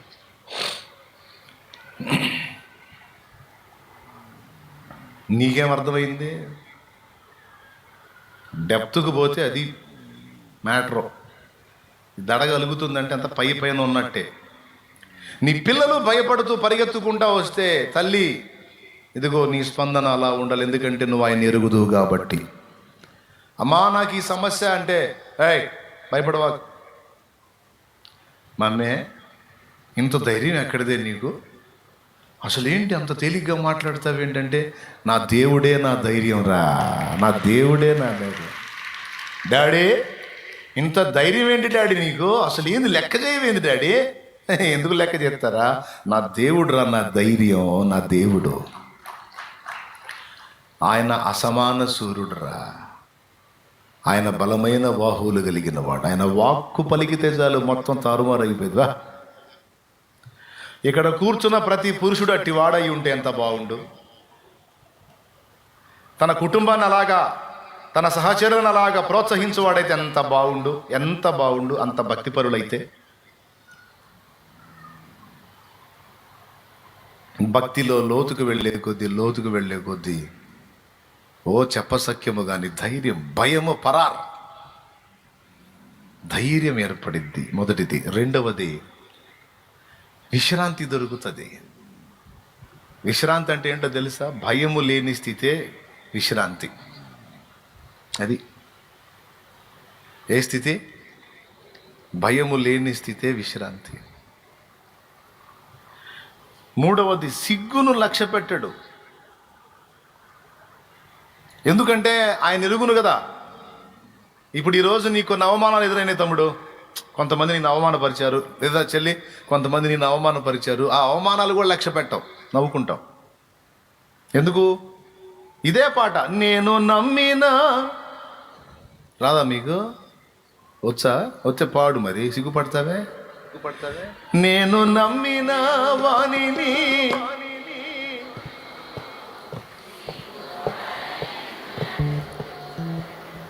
సిగ్గుపడినాడంటే అర్థం ఏంటి? ఆయనకు అవమానం కలిగే పరిస్థితులు కూడా ఏర్పడ్డాయి. ఆయన అవమానించాడు. పౌలు గారి ప్రసంగాలను ఎగతాళి చేశారు, పౌలు గారి పర్సనాలిటీని ఎగతాళి చేశారు, పౌలు గారికి ఉన్న బలహీనతలను ఎగతాళి చేశారు, పౌలు గారి యొక్క ప్రయాసను ఎగతాళి చేశారు, క్యారెక్టర్ని ఎగతాళి చేశారు. ఇటున్నాడు, ఇటు వదిలేశాడు, పట్టించుకోలే. ఎందుకు సిగ్గుపడలేదు అంటే, నేను నమ్మిన వానిని. సేవకుల మీట్ ఉంటుంది, సేవకుల సదస్సు. నా స్టార్టింగ్ స్టేజ్లో ఒక సేవకుల సదస్సుకి వెళ్ళాను నేను. దైవజనులు అందరూ కలుస్తారు అక్కడ. ఒక దైవజనుడు వాక్యం చెబుతాడు, అందరం వింటాం. పెద్దలు ఉన్నారు అక్కడ, పెద్దలు. నా వెనక చాలామంది దైవజనులు వస్తున్నారు. అన్న వందనాలంటే ఓ అన్న. అందరికేమో చేతులు ఇచ్చి వందనాలు చెప్పారు, నేను కనపడా అన్నారు.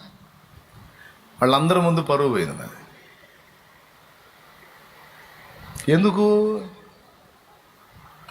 ఎందుకో నేనంటే ఇష్టం లేదు వాళ్ళకి. చాలా అవమానం అది. అందరికీ చేతులు ఇచ్చి వందనాలు చెప్పి స్వాగతించి, నేను వచ్చినప్పుడు అని అందరు ఎదుట అన్నప్పుడు అది ఎంత అవమానం అండి. మళ్ళీ అన్యులు కాదు, సేవకులే, మళ్ళీ క్రైస్తవులు, విశ్వాసులు కాదు, సేవకులే. అలా అన్నప్పుడు హృదయం చాలా నొచ్చుకుంది. మరి వెళ్ళందేమో, తప్పదు, వెళ్ళాలి, వెళ్తాను. కానీ దాన్ని సిగ్గుగా ఫీల్ అవ్వాల. చిరునవ్వు నవ్వుకుంటూ లోపలికి పోయా. స్తోత్రం. ఎందుకంటే నేను నమ్మిన వానిని ఎరుగుదును, సిగ్గుపడనెన్నడు, సిగ్గుపడనెన్నడు. ఈరోజు రకరకాల అవమానాలు. కొంతమందికి ఇంత అవమానం కలంగానే సత్యపోయింది. ఇంకెందుకు? ఇంత జరిగిన తర్వాత ఇక నేను ఎందుకు బతకాలి? నేను బతకనో సోదరుళ్ళు. ఇంత అవమానం జరిగితే చాలు, నాకు ఇట్లా జరిగింది, ఇంకా నేను తాడు సేరేది ఏమా అంత అవమానం జరిగిందా నీకు?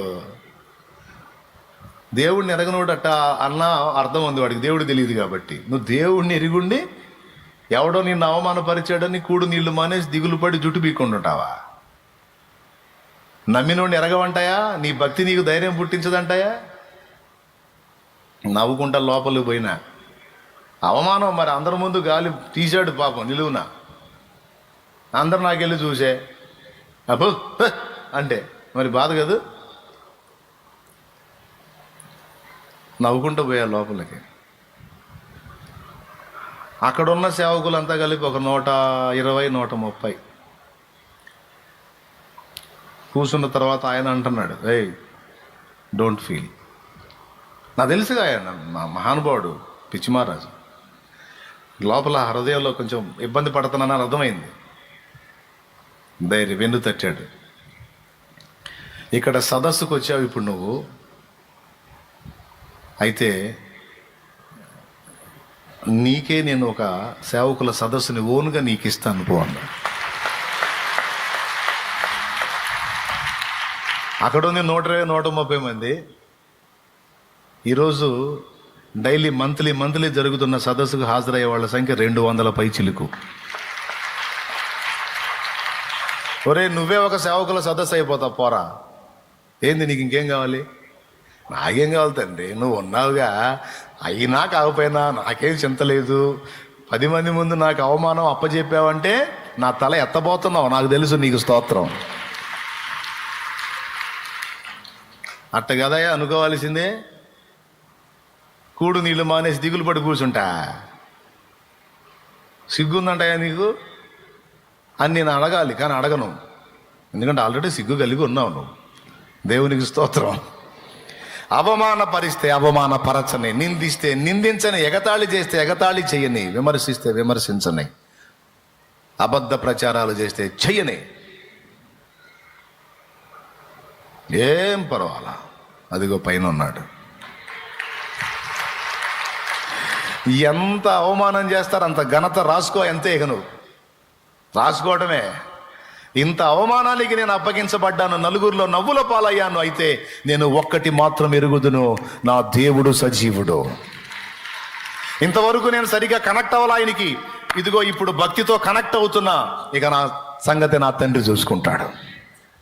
అది రోషం కలిగిన మాట. ఇంతవరకు పైన ఉన్నా, ఇప్పుడు సరిగ్గా లింక్ అవుతా, తర్వాత సంగతి ఆయన చూసుకుంటాడు.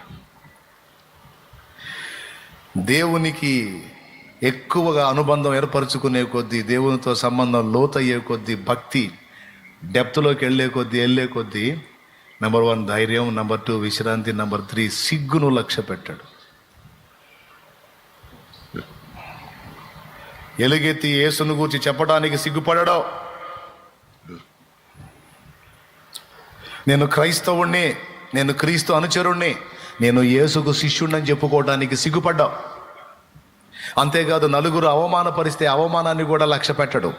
వాళ్ళు జుట్టు పీక్కోవటమే. ఇంత దారుణంగా అవమానపరిస్తే నవ్వుతా తిరుగుతున్నాడు, ఈడే మడిసిరా అనుకోవాలా. వాళ్ళకి ఎక్కాల మెంట్లో, మనకు కాదు. ఎందుకంటే మనకేం జరిగిద్దో తెలుసు కదా. అవమానాలన్నిటినీ కూడా ఆశీర్వాదాలుగా, ఆనందాలుగా మార్చే దేవుడు కదా మన దేవుడు. ఏమంటారండి? ఒంటి మీద బట్టలు తీసి గుంటలో పడేశారు, బయటికి తీసి కొద్ది వస్త్రాలు కప్పి మళ్ళీ అమ్మేశారు. ఎంత అవమానం! సంతలో పశువుని అమ్మినట్టు అమ్మారు. మరి మొత్తం వచ్చి ఏడబడ్డారు. మరి ఏంది? పళ్ళా లేడు, పైన చూస్తా లేడు, పిరికి పంద అనాలనిపించింది. అనలే, ఎందుకంటే మీరు ధైర్యవంతులు.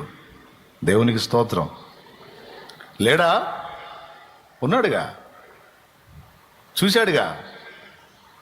కానీ ఆయన తెలియకుండా ఎవడేం చేస్తాడు? ఆయన సెలవు లేక అవమానపరిచాడు, మనల్ని అవమానపరిచాడా? మొత్తానికి ఇది వచ్చిందంటే ఏదో మేలుకే, ఏదో మమ్మల్ని ఆశీర్వదించడానికే. ఇదే డైలాగ్ ఉండాలి నోట్లో, గుర్తుపెట్టుకో. ఈ కలత నాకు కలిగింది అంటే మొత్తానికి ఏదో కృప చూపబోతున్నాడు, ఏదో కార్యం చేయబోతున్నాడు, నా తలని ఎత్తబోతున్నాడు, నా తండ్రి నాకు సాయం చేయబోతున్నాడు. ఓదార్పు కోసం, ఆదరణ కోసం చెప్పట్లా. భక్తిలో డెప్త్గా పోయే కొద్దీ ఇలాంటి ఫీల్స్ వస్తాయని చెబుతున్నాను. నాలుగోది చెప్తా విను. మూడు ఏంటి మొదటిది ధైర్యం ఉంటుంది. భక్తిలో లోతుకెళ్ళే కొద్దీ భయం పోయిద్ది. రెండోది భక్తిలో లోతుకెళ్ళే కొద్దీ విశ్రాంతి. శుభ్రంగా దేవుడు పెట్టిన ఆహారం తీసుకుంటాడు, హాయిగా నిద్రపోతాడు. ఇటు వండుకొని ఆలోచించడు, చేయాలా ఎట చేయాలా. ఒక్కొక్కళ్ళు ఓ అబ్బో ఏం ఆలోచిస్తారో, జుట్టు ఉడిందాక ఆలోచిస్తుంటారు పెట్టి పక్కన. ఏమయ్యా నిద్రపోండి, నీకేం తెలుసు నువ్వు?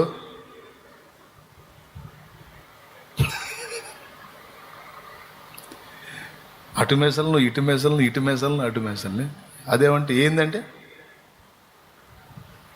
దేవుని మీద అనుకున్నాడు అంటాడట, దేవుని మీద ఆధారపడ్డాడు అంటాడా, దేవుని విశ్వసించేవాడు అంటాడా, దేవభక్తుడు అట్ట అవుతాడా? ఒకవేళ నిద్ర పట్టలేదు అనుకో, మోకాళ్ళు వేస్తాడు. నిద్ర పట్టట్లేదు తండ్రి, చూడయ్యా కాస్త విశ్రాంతినివ్వయ్యా అంటాడు. చింతలన్నీ చింత చెట్టుకు తగిలించి హాయిగా నిద్రపోతాడు. నువ్వు హాయిగా పట్టడు అన్నం తిని దేవుని మీద భరోసా వేసి విశ్రాంతి పొందకపోతే నీ విశ్వాసం అంతంత మాత్రమే అని అర్థం. బాయ్ వింటున్నావా? నీ విశ్వాసం అంతంత మాత్రమే అని అర్థం. ఇదేందన్న విచిత్రంగా చెబుతున్నావు, నువ్వు ఏడన్నా ఉపవాసం ఉండి ప్రార్థన చేయమంటారు, నువ్వు తిని నిద్రపోకపోతే నువ్వు అవిశ్వాసం అంటావు ఏందన్న అంటే మరి అంతే. ఉపవాసం ఉండేటప్పుడు ఉండమ్మా, ప్రార్థన చేసేటప్పుడు చేయనానా. కానీ కలతలను బట్టి ఆలోచించి కృంగిపోయి తిండి తిప్పలు మానేసి ఇట్లాంటి పరిస్థితి ఉండదు విశ్వాసం గలవాడికి. భక్తి ధైర్యం పుట్టించింది. దేవుణ్ణి బట్టి ధైర్యం తెచ్చుకుంటాడు, అంత తింటాడు, హాయిగా నిద్రపోతాడు. విచిత్రం ఏంటంటే నీ చుట్టుపక్కల ఉన్న వాళ్ళకి మైండ్ పోతుంటుంది. ఇన్ని రకాల ఒత్తిళ్ళు పెట్టుకుని నీ మనిషి ఎట్ట నిద్రపోతున్నాడు నాకు అర్థం. మా అమ్మ మా నాన్న ఎప్పుడు అదే అనేది. మా నాన్న అన్యుడైనా ఏందో విచిత్రమైన మనిషి, శుభ్రంగా చేయగలిగినంత చేస్తాడు, అంత తింటాడు, క్షణాల్లో నిద్రపోతాడు. ఏమమ్మ ఈ నిద్ర నిద్ర అంటది.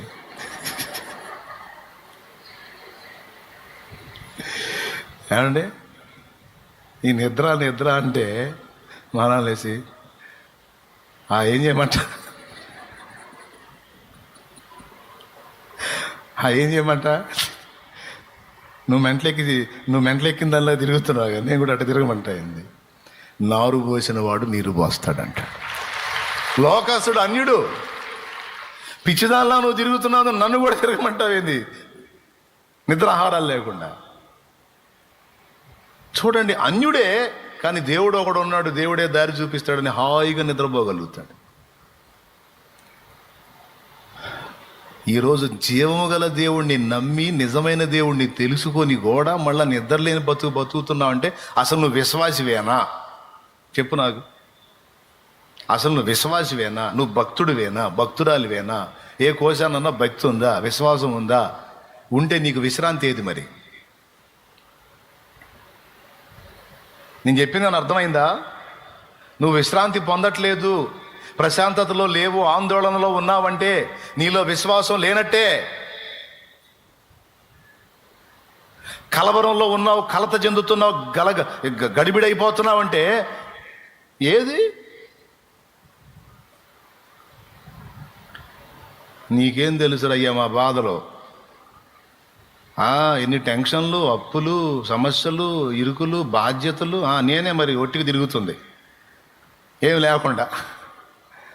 ఏమ్మా నేనేనా? బాధ్యతలు లేవు, బరువులు లేవు, అప్పులు లేవు, ఇవ్వాల్సినవి ఏమి లేవు జనాలకి. ఫ్రీ బోర్డ్ లాగా ఉన్నా. ఇద్దరం కూర్చుందాంరా, మాట్లాడుకుందాం అయ్యా, ఇద్దరం కూర్చుందాంరా. ఎవరు నీ బాధలు నువ్వు చెప్పు, నేను చెబుతా. నేను నెరవేర్చాల్సిన పనులు నేను చెబుతా, నువ్వు నెరవేర్చాల్సిన నువ్వు చెప్పవయ్యా. ఇద్దరం కూర్చున్నాము, ఎవరు ఎక్కువ అంటావో పందెం పెట్టుకొని కూర్చుందా. మీరు చెప్పండి, మీ ఎక్కువ బాధ్యతలు నా ఎక్కువ? ఎంతమంది ఒప్పుకుంటారు? నన్ను అర్థం చేసుకుని వందనాలండి, మీకు వందనాలు. నిజమేనా? టెన్షన్స్ మీకు ఎక్కువ నాకు ఎక్కువ? పెద్దగా చెప్పాలి.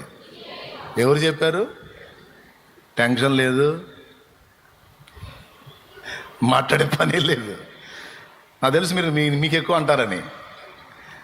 నిజంగా ఒత్తిళ్ళు ఎక్కువే కాదంటల్లా, కానీ నేను తీసుకోనుగా. తీసుకుంటే పిచ్చి హాస్పిటల్ ఎప్పుడూ చేరేవాడిని. అహో నా సామ్రాజ్యం ఏమగుచున్నది, సైనికులారా ఎక్కడున్నారు, త్వరగా రండి, అశ్వములను సిద్ధపరచుకున్నాడు, యుద్ధమునకు పోవాలి అనుకుంటూ కూర్చునేవాడిని మెంటల్ హాస్పిటల్లో.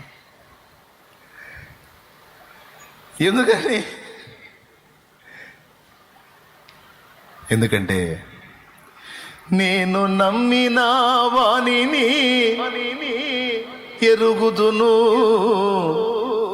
సిగ్గుపడనెన్నడు,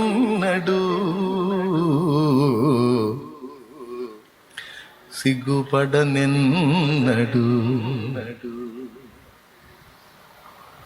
అంటే ఎన్ని టెన్షన్లు అన్నా ఉండని, ఎవరు ఎన్ని రకాల తిప్పలన్నా పడని, ఆహా అదే సరేలే అని చిన్న పిల్లవాళ్ళగా ఆడుకుంటానండి నేను.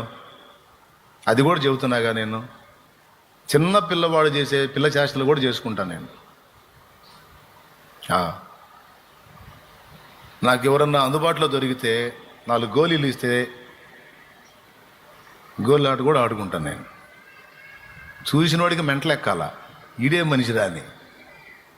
ఇన్ని పెట్టుకొని చిన్నపిల్లలు మీటి కోటాల్లో, మరి అదే కోటాల్లో వాళ్ళు కట్టన్లు కట్టారు చూడు, క్లాతులు కట్టారు కదా, క్లాతులకి తాడు పట్టు చెక్కటం కోసం క్లాత్లో గోళీ పెట్టి తాడేసి కడతారు. ఓ అబ్బా సంచులు తెచ్చారు గోళీలు. చిన్నప్పుడు ఆ గోళీల కోసం ఏంది అనుకున్నాం, అవి తీసుకొని ఆడుకున్నా. వాళ్ళు టెంట్లు కడుతుంటే నేను ఆట ఆడుకున్నా. అడుగు, చూసిన వాళ్ళు చూశారు. ఎందుకు ఆడుకున్నా? తల్లి ఒడిలో పవళించే బిడ్డవలేనే, తండ్రిని ఒడిలోని ఒదిగి తినయ్యా. తల్లి ఒడిలో పవళించే బిడ్డవలేనే, తండ్రిని ఒడిలోని ఒదిగి తినయ్యా. ఏమండి అట్లా ఫ్రీగా ఉండకుండా బేగ తీసుకున్నాను అనుకో, జాగ్రత్తగా కట్టండి, పెద్ద కోటాలు జాగ్రత్తగా కట్టాడు, అయ్యా జాగ్రత్త చేయండి అని దడ ఆయాసం పెంచుకొని బిగసపోయి రోబోట్లా జాగ్రత్త అయ్యా జాగ్రత్త అన్నా అనుకో, షుగరు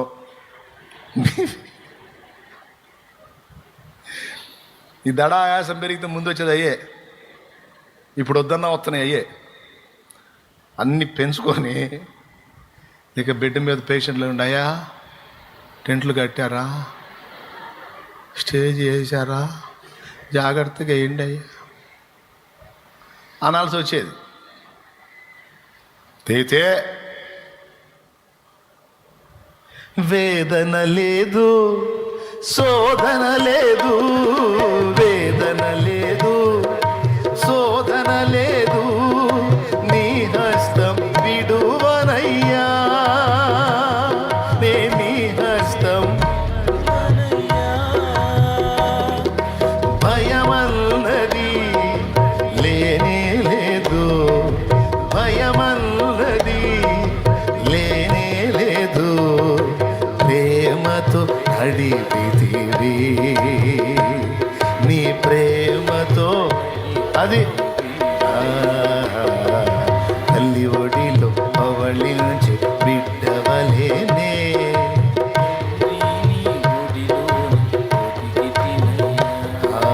తండ్రిని ఒడిలోని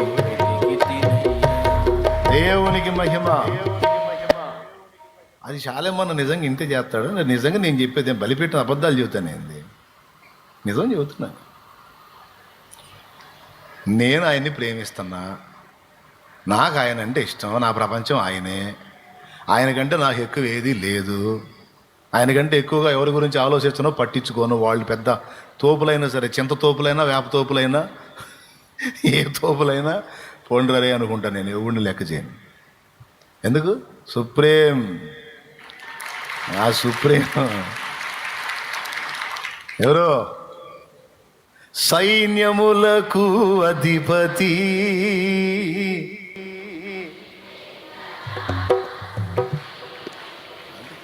ఆయన ఆయన ఎరగనోడు ఎరగల ఆయన్ని, నేను ఎరుగుదును. తెలియనోడికి తెలియదు ఆయన, నాకు తెలుసు. నేను అనుభవించాను ఆయన్ని, నేను ఆస్వాదించాను ఆయన్ని. సంవత్సరాలుగా నేను ఆయనలో ఆనందాన్ని పొందుతున్నాను. నేను జీవజల ఊటలు రోజు ఆయన దగ్గర పొందుతానే ఉన్నాను. నేను మంచి కాపరి నీడలో ఉన్నాను. నేను ప్రధాన కాపరి నీడలో ఉన్నాను. నేను ఇంకా విశ్రాంతిలో ఉండకపోతే ఇంక మరి ఎందులో ఉండాలా? రక్షణ పొందిన ప్రతి ఒక్కడు భక్తిపరుడైన వాడు, భక్తిపరురాలైన స్త్రీ పురుషులు మొత్తం విశ్రాంతిలో ఉండాలి. గుర్తుపెట్టుకోండి. విశ్రాంతిలో లేకపోతే అవిశ్వాసివి నువ్వు. గుర్తుపెట్టుకో, జాగ్రత్త. రాసుకో, ఇంట్రెస్ట్ ఉంటే. విశ్రాంతి పొందకపోతే నేను అవిశ్వాసినే అని రాసుకో. కొటేషన్ సూపర్ ఉంటుంది. నేను విశ్రాంతిలో ఉండకపోతే అవిశ్వాసినే, నేను విశ్రాంతిలో ఉంటేనే విశ్వాసిని. అది తమ్ముడు, అది నేను విశ్రాంతిలో ఉంటేనే భక్తిలో ఉన్నట్టు. విశ్రాంతిలో లేకపోతే నేను భక్తిలో లేదు, భక్తిహీనతలో ఉన్నట్టు. భక్తిహీనులు కదులుచున్న సముద్రం వంటి వారు, వాళ్ళకి నెమ్మది ఉండదు అన్నాడు. చెప్పు, భక్తిహీనులు కదులుతున్న సముద్రం వంటి వారు, వాళ్ళకి నెమ్మది ఉండదు. నెమ్మది లేకుండా గందరగోళం అయిపోయే వాళ్ళు ఎవరు? భక్తిహీనులని రాశాడు గ్రంథంలో. భక్తిపరులు తొణకని రాయి వంటి వారు, బండ వంటి వారు, కదలరా. భక్తులు విశ్రాంతిలో ఉంటారు. మరి యేసయ్య అబద్ధాలు చెప్పాడు అనుకున్నా. ప్రయాసపడి భారం మోయుచున్న సమస్త జనులారా నా యొద్దకు రండి, నా కాడిని మీ మీద ఎత్తుకొని నా యొద్ద నేర్చుకోండి, మీ ప్రాణాలకు విశ్రాంతి అన్నాడు. మనకు ఆయన చేసిన వాగ్దానాల్లో విశ్రాంతి ఒకటి. ఎప్పుడైతే యేసు లోపలికి నువ్వు ప్రవేశించావో, యేసునందలి భక్తి స్టార్ట్ చేసావో, విశ్రాంతి స్టార్ట్ అయింది నీకు.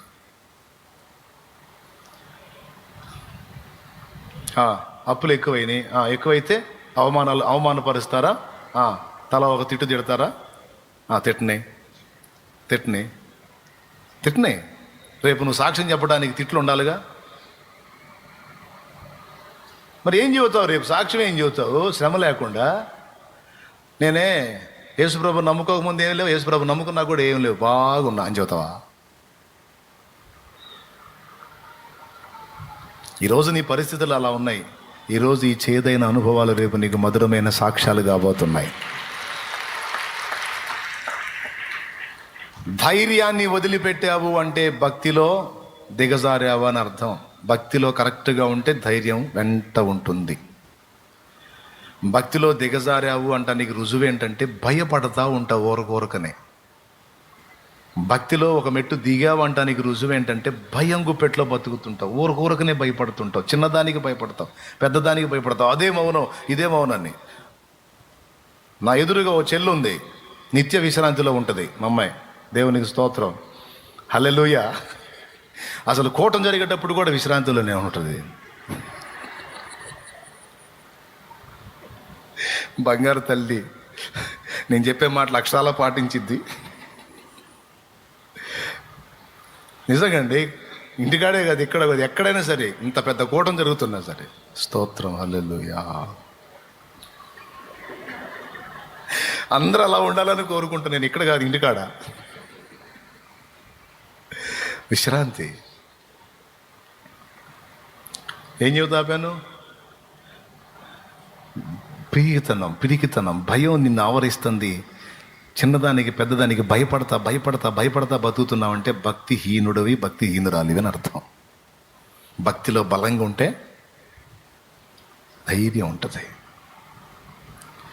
నీ చుట్టుపక్కల వాళ్ళు ఆందోళన పట్టమేగా నీకు ఆందోళన ఉండదు. నీ ఇంట్లో వాళ్ళు ఆందోళన పడతారు, నీకు ఆందోళన ఉండదు. ఇదే రుజువు. నంబర్ 1 అయిపోయింది. నెంబర్ 2 అయిపోయింది. నెంబర్ 3, భక్తిలో పర్ఫెక్ట్గా నువ్వు ఉంటే రుజువు ఏంటంటే ఎవరి అవమానాలని ఖాతరు చేయవు, సిగ్గుపడవు.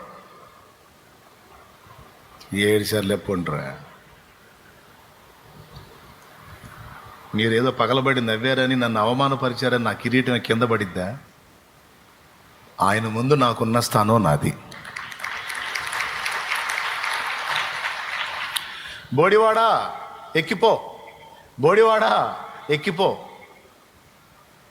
వందలాది మంది పిల్లలు దైవజనుడిని ఎలీషా వెంటబడి ఎగతాళి చేస్తుంటే తల్లిదండ్రులు అపహాసకులు, వాళ్ళ పిల్లలు అపహాసకులే, అపహాస బుద్ధులు.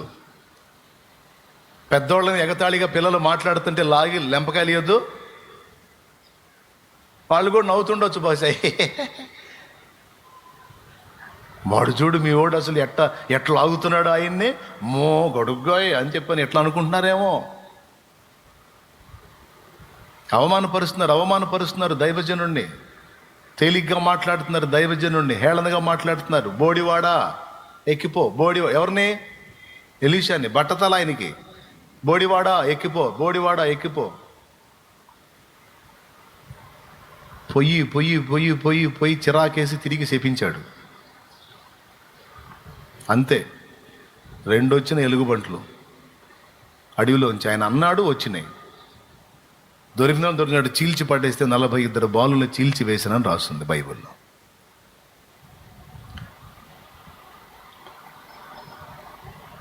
పిల్లలకి ఏం తెలుసు అండి? పిల్లల్ని అట్లా శపించాడు పాపం ఆయన అనవాకండి. పెద్దోళ్ళు ఏమి గడ్డి తింటున్నారా? చూసుకోవాలిగా. పిల్లల్ని వెచ్చలవిడిగా వదిలేస్తే వాళ్ళు ఏమవుతారో అర్థం కావాలిగా. చూడండి, క్రొత్త నిబంధనలోనన్నా క్షమాపణ ఉంది, పాత నిబంధనలో డైరెక్ట్ అటాకే. అవమానపరిచి పరిచి పరిచి నేను హేళన చేసిన వాళ్ళందరూ తర్వాత ఏ గతి పడతారో నీకు తెలుసు. దేవుడితో నువ్వు అనుబంధంలో ఉంటే ఏ గతి పడతారు? నీ కాళ్ళ దగ్గర వచ్చి సాష్టాంగ పడతారు. Don't worry. కాబట్టి 3వది, సిగ్గులో బ్రతకవు. 4వది, భక్తిలో లోతుకు వెళ్ళే కొద్దీ విను. భక్తిలో లోతుకు వెళ్ళే కొద్దీ నీ దోనె ఆశీర్వదించబడిద్ది, నీ దోనె సమృద్ధితో నింపబడిద్ది. అది ఖాళీతోనే. దానిలో ప్రభు ఎక్కాడు, లోతుకు నడిపించన్నాడు. లూకాసు వార్త 5వ అధ్యాయం. నీ దోనెను లోతుకు నడిపించన్నాడు. 2 అర్థాలు. 1, అక్షరార్థంగా దోనెను నిజంగా లోపలికి నడిపించటం. 2, భక్తిలో కొంచెం లోతుకు వెళ్ళు, భక్తిలో కొంచెం లోతుకు వెళ్ళు. ఆశ్చర్యమైన విషయం చెప్పనా?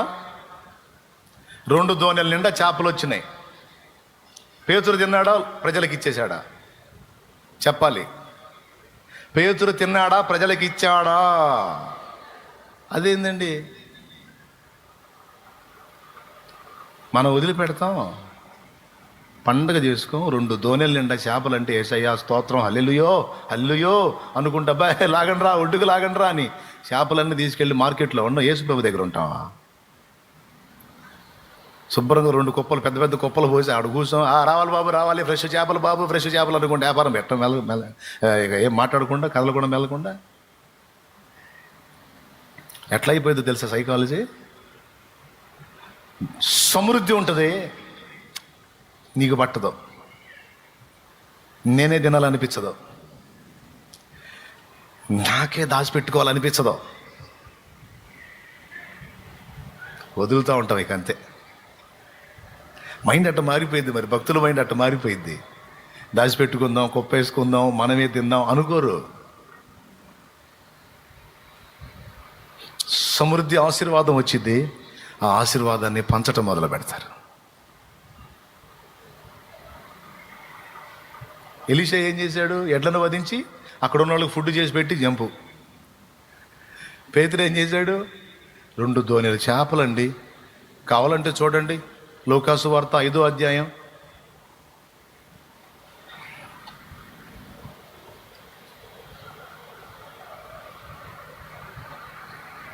6వ వచనం.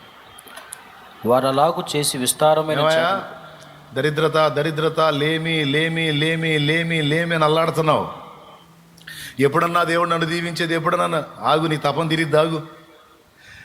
అసలు నువ్వు అది పట్టించుకోవాకు. నువ్వు దేవునితో డెప్త్లోకి వెళ్ళు, యేసయ్య పిచ్చిలోకి వెళ్ళిపో. నువ్వు ఆయనతో బాగా పెనవేసుకో. తమ్ముడు వింటున్నావా? దేవునితో పెనవేసుకో. కూర్చున్నా, లేచినా, ఏం చేసినా, ఎటుపోయినా ఆయనే ఆయనే ఆయనే ఆయనే. నలువైపుల నుంచి నీకు సమాధానం వస్తుంది, నలువైపుల నుంచి ఆశీర్వాదం వస్తుంది. అయితే అది వచ్చిన తర్వాత నువ్వు ఎట్ట మారిపోతావంటే నీకు పట్టదు. అది ఇవన్నీ వచ్చి నీ కూర్చొని తిందాం అనిపించదు. పేతురు మైండ్ వచ్చింది, ఎలీషా మైండ్ వచ్చింది. వాళ్ళ మైండ్ చూడు, ఎప్పుడు కూడా 10 మందికి పెడదాం పెడదాం పెడదాం పెడదాం. అద్భుతం చేసైనా సరే అందరి కడుపులు నింపుదాం. యేసయ్య మనసు కూడా చూడు, మరి 1000 మంది కడుపు నింపి పండి అన్నాడు. మీరు చెప్పండి, 5 రొట్టెలు 2 చేపలు ఎన్ని వేల మందికి పెట్టాడు? పురుషులు 5,000 మంది. ఇక స్త్రీలు పిల్లలు ఎంతమంది ఉంటారు? చాలా మంది ఉంటారు. అంతమందికి పెట్టాడు. యేసయ్య తిన్నాడని ఉందా? పెద్దగా చెప్పాలి. అదేం మనసు అండి, నాకు అర్థం కాదు. ఎలీషా అంతే, ఎలీషా ఎడ్లను వధించి వాళ్ళకి పెట్టాడని ఉంది, కానీ ఆయన తిన్నాడని లేదు. పేతురు అంతే, కనీసం 4 చేపలను తెచ్చుకున్నాడు కాల్చుకోవడానికి. 4 చేపలు జస్ట్ కాల్చుకుందాం ప్రభా, ఇన్ని చేపలు పట్టుకొని మరి 4 కూడా తీసుకుపోతే ఏం బాగుంటుంది ప్రభా, 4 చేపలు కాల్చుకుందాం ప్రభా అని తెచ్చాడు. 4 చేపలన్నా. సమస్తమును విడిచిపెట్టి వారు ప్రభువును వెంబడించిరి అని రాస్తుంది. దాని గురించి ఎప్పుడైతే ఆలోచించడం మానేస్తావో, దాని గురించి ఎప్పుడైతే కల చెందడం మానేస్తావో, అది నీ చుట్టూ తిరిగిద్ది. సంపద సంపద. ఎందుకంటే సంపద యేసు కాళ్ళ కింద ఉంది. అస్సలు చెప్పాలంటే అసలు సంపదల గనే యేసు. సర్వకృపానిధివే సంపదల గనివి, సర్వకృపానిధివే సంపదల ఘనివి, సకలము చేయగల నీవైనా కన్నులేతి చూచెదా. సకలము సకలము సకలము సకలము చేయగల నీవైనా కన్నులేతి చూచెదా. కలవరపడినే కొండల వైపు నా కన్నులేతుదునా. స్తోత్రం. ఏం పాడుకుందరండి భక్తులు, దేవుణ్ణి ఎలా అభివర్ణించుకున్నారండి. అట్లా బావాలండి లోతుకి. ఈ పాట పాడిన ఆయన లీకేజ్ గుడ్లు ఉంటాయే, షాప్ కాడికి పోయి మామూలు గుడ్డేమో పావులంట, ఈ లీకు పగిలి నెర్రలు కొట్టు ఉంటాయి గుడ్లు కొన్ని, అవి అయితే 15 పైసలు అంట. పావులకు 2 ఇస్తారు. మామూలు గుడ్డ అయితేనే 1 పావులా. ఈయనకు పోయే షాప్ కాడికి పోతే ఈయన పోయేసరికి అట్టది ఉంటుంది కదా గుడ్లు పెట్టి, దాని నిండా ఈ లీకేజ్ గుడ్లు పెట్టి ఉంటాడంట ఆ షాప్ ఆయన. ఆ లీకేజ్ గుడ్లు తీసుకెళ్ళి వండుకొని తినాల. ఓ రోజు ఆయన లేడు, ఆయన భార్య ఉందంట. ఏమంటే కోడిగుడ్లు కావాలంటే మంచి మంచి గుడ్లు ఏరుతుందంట. అవి కాదమ్మా సారు నాకు లీకేజ్ గుడ్లు ఇస్తాడు. లీకేజ్ గుడ్లు అంటే, ఆహా నువ్వేనా, మా కుక్క కడుపు కొడుతుంది అందంట. అంటే ఏంటి? నువ్వు తీసుకెళ్లే గుడ్లు మా కుక్కకి వేస్తాము అని, మా కుక్క తినే గుడ్లు నువ్వు తింటున్నావు అని. స్తోత్రం. చూడు, అలాంటి లీకేజీ గుడ్ల కోసం వెళ్ళి అంత అవమానం పొందినోడు లక్షలాది మందికి అన్నం పెట్టి వెళ్ళాడు దేవుని దగ్గరికి. లక్షలాది మందికి పెట్టాడు. హల్లెలూయా, హల్లెలూయా. చూసారా, చేపించాడు దేవుడు. ఏమయ్యా, నమ్మకం లేదా? ఎంతమంది కొంత చేతులు ఎత్తండి. ఈరోజు ఏం తింటున్నావో తెలుసు ఆయనకి, అసలు ఉందో లేదో కూడా తెలుసు ఆయనకి. పచ్చడి వేసుకొని తింటున్నావో, కారం వేసుకొని తింటున్నావో, అది కూడా లేక అల్లాడుతున్నావో, నువ్వు చినిగిపోయి ఎక్కడెక్కడ కట్టుకుంటున్నావు, మొత్తం తెలుసు ఆయనకి. గుర్తుపెట్టుకో, ఒక రోజు వచ్చింది నా తండ్రి నీ నీ నీ జీవితంలో తీసుకొస్తాడు. ఆ రోజుని నీవు సమృద్ధితో నింపబడతావు. నీవు సమృద్ధితో నింపబడతావు. ఆ సమృద్ధితో నింపబడిన నాడు నీకేం అనుభూతి కాదు. నీకు ఎట్టబడితే అట్ట కట్టబుద్ధి కాదా. లేనప్పుడేమో ఇప్పుడు అన్నీ అవి కట్టాలా, ఇది తినాలి, ఇది అనిపించింది. రేపు నీకు దేవుడు ద్వారాలు తెరిచి నీకు సమృద్ధి ఇచ్చిన నాడు నీకేం అనుభూతి కాదు, ఏం కట్టబుద్ధి కాదు. ఎందుకు తెలుసా? ఇంకా ఆయన కార్యాలు చూసి ఏడ్చుకొని సరిపోయింది. ఇంకేం తింటావు, ఇంకేం కడతావు? ఆయన కార్యాలు చూసి, దేవా ఏంటి దేవా ఇది,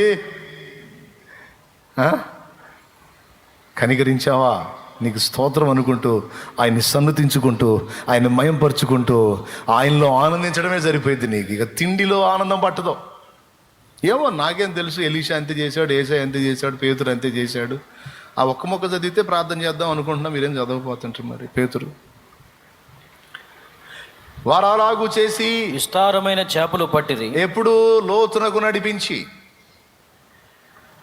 నడిపించి వారు అలాగూ చేసి విస్తారమైన చేపలు పట్టిరి. అబ్బా, విస్తారమైన చేపలు. అందుచేత వారి వలలు పిగిలిపోవచ్చుండగా వారు వేరొక దోణిలోను తమ పాలివారు వచ్చి తమకు సహాయము చేయవలని వారికి సంజ్ఞలు చేసిరి. వారు వచ్చి 2 దోణులు మునుగునట్లు నింపిరి. అబ్బా, ఫుల్ 2 దోణెలు మునిగిపోయినాయి, నింపేశారు. సీమోను పేతురు అది చూచి, ప్రభువా, యేసు మోకాలు ఎదుట సాగిలపడి, ప్రభువా నన్ను విడిచిపోము, నేను పాపాత్మునని చెప్పాను. ఏలయనగా వారు పట్టిన చేపల రాశికి అతడును అతనితో కూడా నున్న వారందరూ విస్మయం పొందిరి. అబ్బా, దేవునికి స్తోత్రం. చదువు. అలాగున సీమోనుతో కూడా పాలువారినైన జెబెదయి కుమారులకు యాకోబును యోహాను విస్మయం పొందిరి.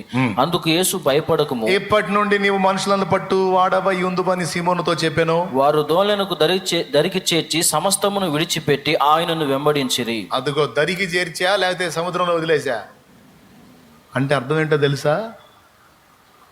పట్టిన చేపలన్నిటిని ఒడ్డుకు లాగి ప్రజల ముందు వేసేసారు. తినండి అని. దరికి చేర్చి అని ఉంది అంటే దాని అర్థం, దరికి ఎందుకు చేర్చాలి? ఎటు కూడా వదిలేస్తున్నారుగా, ఆ నీళ్ళతో వదిలేస్తే పోయిద్దిగా అంటే అది జరిగిద్ది. గుర్తుపెట్టుకో, సమృద్ధి సంపాదించి సమృద్ధి చేపలు పట్టి వాళ్ళు తినలా, మొత్తం దరిగిలాగి తినండి అని ప్రజలకి ఇచ్చి వెళ్ళిపోయారు. 4 చేపలు కూడా తీసుకెళ్ళాల. ఫ్రై చేసుకుందాం ప్రభువా, బాగుంటాయి తండ్రి అని. ఫ్రై లేదు, కాల్చుడు లేదు, అడబడేశారు. గుర్తుపెట్టుకున్న ఆ తండ్రి సమృద్ధిని ఇస్తాడు. ఇచ్చువాడు ఆయన, సమృద్ధిని ఇస్తాడు. ఆ ఇచ్చిన నాడు నీకు తినబుద్ధి కాదు. అంటే తినబుద్ధి కాదండి, దాని రోగం వచ్చిద్దేమో అనుకోవాకు. కొంతమందికి అదొక డౌట్, తినబుద్ధి కాదంటే అన్నా మనకి దేవుడు ఇచ్చినప్పుడు మేము పేషెంట్లు అవుతాం. పేషెంట్ ఏం కాదు, దేవుడు నీకు ఇస్తాడు, నువ్వు తినే పొజిషన్ ఉంటుంది, అయినా నీకు అది పట్టదు. ఎందుకు తెలుసా? అది చూసినప్పుడు ఏడుచుకొని సరిపోయింది నువ్వు. ఎందుకంటే నేను అనుభవించాను కాబట్టి చెబుతున్నాను. నేను తింటావు, కాస్త కోస్తో తింటావు, కానీ ఎక్కువగా అది ప్రజల పాలయ్యేటట్టు దేవుడు చేస్తాడు, నీకు ఇస్తాడు. ఇచ్చి నీ చేతులతో అనేకులకు. ఇప్పుడు జనం తీసుకెళ్లే వాళ్ళు ఎవరు లాగారని చెబుతారండి? ఆ దోణి ఎవరిదే? చేపలు ఎవరి? పెద్దగా చెప్పి దండం పెడతాను, అయిపోయిందండి, ఆకలి అవుతుంది మళ్ళీ. పేతురు దోణె, పేతురు చేపలు ఎవరు పాలైనాయి? ఇదేందిరా, దాచిపెట్టుకుంటారు, వ్యాపారం చేస్తారు, అమ్ముకుంటారు, ఇదేంది ప్రజలకు వదిలేసి వెళ్ళిపోయాడు? అంతేరా, యేసు ప్రభుతో తిరుగుతూ మొదలుపెట్టాడు. ఇప్పుడు దాచుకోవటం మానేశాడు, ఇవ్వటం మొదలుపెట్టాడు. జనాలకి ఇస్తే మనకేందిరా, భక్తులకు ఆ ఫీలింగ్ ఉండదండి. వీళ్ళకి ఇస్తే వాళ్ళకి ఇస్తే నాకేందన్న ఫీలింగ్ ఉండదు. స్తోత్రం. ఎందుకంటే నా దేవుడు ఉన్నాడుగా. ఇప్పటిదాకా లేనోడికి ఇచ్చింది ఆయన, అయిపోతే ఇచ్చేది చెప్పండి గట్టిగా. ఇస్తారా దాచిపెట్టుకుంటారా?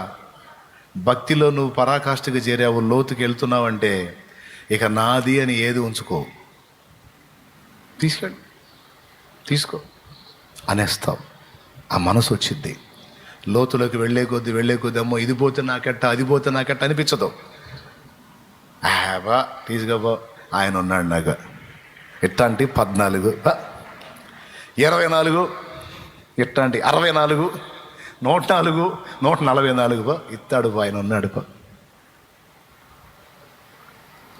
ఎంతమందికి అర్థమైంది? ఏమర్థమైంది? కూటమి అయిపోయిందనే. భక్తిలో డెప్త్కు పోయే కొద్దీ ఈ లక్షణాలు కనపడతాయి. ఇవ్వలేకపోయావంటే కూడా విశ్వాసివి కాదు. విశ్వాసం కలిగిన వ్యక్తివైతే ఇవ్వటం నేర్చుకుంటావు, ఇస్తావు అంతే. అమ్మో ఇది పోతే నాకెట్ట అంటే అవిశ్వాసివి నువ్వు. ఇది కూడా రాసుకోవాల్సిన మాటే. మరి మీ ఇష్టం. ఆంతును వదిలేసి వెళ్ళిపోయాడండి పేతురు. మనమైతేనా 100 స్తోత్రాలు చెప్పి యేసుప్రభుకి మొత్తం ధోని లాక్కొని చేపలన్నీ గంపలకెత్తుకొని, రావాలి బాబు రావాలి, ఇప్పుడే పట్టిన చేపలు బాబు అన్నీ బతికే ఉండే రావాలి అని కూర్చునేవాళ్ళు మేము. విశ్వాసము గల హృదయం ఏం చేసిందో తెలుసా? అవన్నీ ప్రజలకు ఇచ్చేసింది. పండి తినండి. ఏమయ్యా అన్నీ వాళ్ళకి ఇచ్చేసా, మరి నీకు నాకు ఆయన ఉన్నాడుగా. ఎవరు? సంపదల గని ఉన్నాడు నాకు, సంపదల గని. మరి లేకపోతే నట్టనడి సముద్రంలోకి వెళ్ళి రాత్రి అంతా వాళ్ళు అయితే ఒక్క చేప పడలా. ఆయన చెప్పిన ప్రకారం కొంచెం లోతుకి వెళ్ళి వేస్తే చేపలన్నీ పడ్డాయి. మరి ఇప్పుడు ఎవరి చేతిలో ఉంది? నా చేతిలో ఉందా, ఆయన చేతిలో ఉందా? ఈ చేపలన్నీ ఎవరి? మరి ఇంత అద్భుతం చేసి ఇన్ని చేపలు ఇచ్చినోడు ఇంకా అద్భుతం చేసి నా కడుపు నింపడు? నింపడా? ఇవ్వడా? నా పిల్లల్ని దీవించడా? విశ్వాసం గల హృదయం దాతృత్వంతో దానం చేస్తుంది. నీకెట్టా అని ఎవరన్నా అడిగితే నాకెట్టా, నాకు ఆయన ఉండలా అట్ట. లే పైకి లే. ఏబూ నీ భక్తి నీకు ధైర్యం పుట్టించదా? ఆయన లేడంటాయా? సజీవుడు, సర్వశక్తుడు. విశ్వాసులా మీరు? భక్తిపరులా మీరు? అట్లయితే మీ దగ్గర ఈ లక్షణాలు కనపడతాయి. భక్తిపరులు ధైర్యంగా ఉంటారు. భక్తిపరులు కలవరంలో ఉండరు, విశ్రాంతిలో ఉంటారు. భక్తిపరులు సిగ్గును తలంచరు. రాయ్ ఫ్రాన్సిస్, నా ఆస్తిలో చిల్లి గవ్వ కూడా నీకు దక్కదు, జాగ్రత్త. అధికారి ముందు నిలబెట్టి, వీడు ఆ యేసు మతంలోకి వెళ్ళాడు, నా సాంప్రదాయాలు మంట కలిపిడు ఆ యేసు మతంలోకి వెళ్ళాడు, నా ఆస్తిలో చిల్లి గవ్వ కూడా వాడికి దక్కకూడదు. అధికారి గారు, ఏం ఫ్రాన్సిస్ వింటున్నావా? నీ తండ్రి ఆస్తిలో నీకు ఏ భాగం దక్కదని చెబుతున్నాడు. పర్వాలేదయ్యా, నాకు యేసు చాలు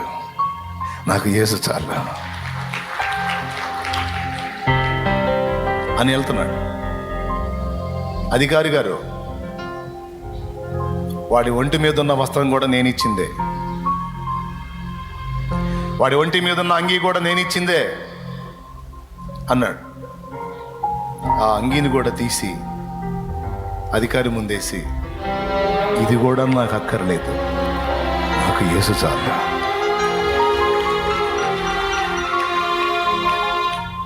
చరిత్రలో ఎక్కాడు. ఇప్పుడు ఆయన గురించి మనం చెప్పుకుంటున్నామంటే ఎంత భక్తిపరుడయ్యాడు, ఎంతమందిని కదిలించాడు. అసిసి వాసియగు ఫ్రాన్సిస్ లైఫ్ స్టోరీ ఉంటుంది.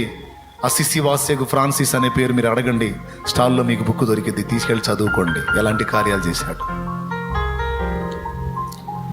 మనుషులు సువార్త వినకపోతే నది ఒడ్డుకు పోయి చేపలను పిలుస్తాడండి. సహోదర చేపలారా రండి, మనుషుల వెంటలా సృష్టికర్త వార్త మీరన్నా వినండి, రండి అని పిలుస్తాడు. ఆయన పిలవగానే చేపలు మొత్తం వస్తాయి. ఆయన మాట్లాడినంతసేపు చితలాడుతా వింటాయి. అది ముగించి ఇక సెలవు అన్నప్పుడు మొత్తం వెళ్ళిపోతాయి. అది చూసి వచ్చి మారుతారు మనుషులు, అది చూసి వచ్చి మారుతారండి. ఇదేమిటి నువ్వు మాట్లాడితే చేపలాలకి ఇస్తున్నాయి ఏంటి? ఎందుకంటే ఆయన సృష్టికర్తను తెలుసుకున్నవాడు, ఆయన సృష్టికర్తను కలుసుకున్నవాడు. ఆయన మాట్లాడతాడు. మనుషులు వెంటలేదు, మీరు రెండని చేపలు పిలిస్తే చేపలు వచ్చినాయి.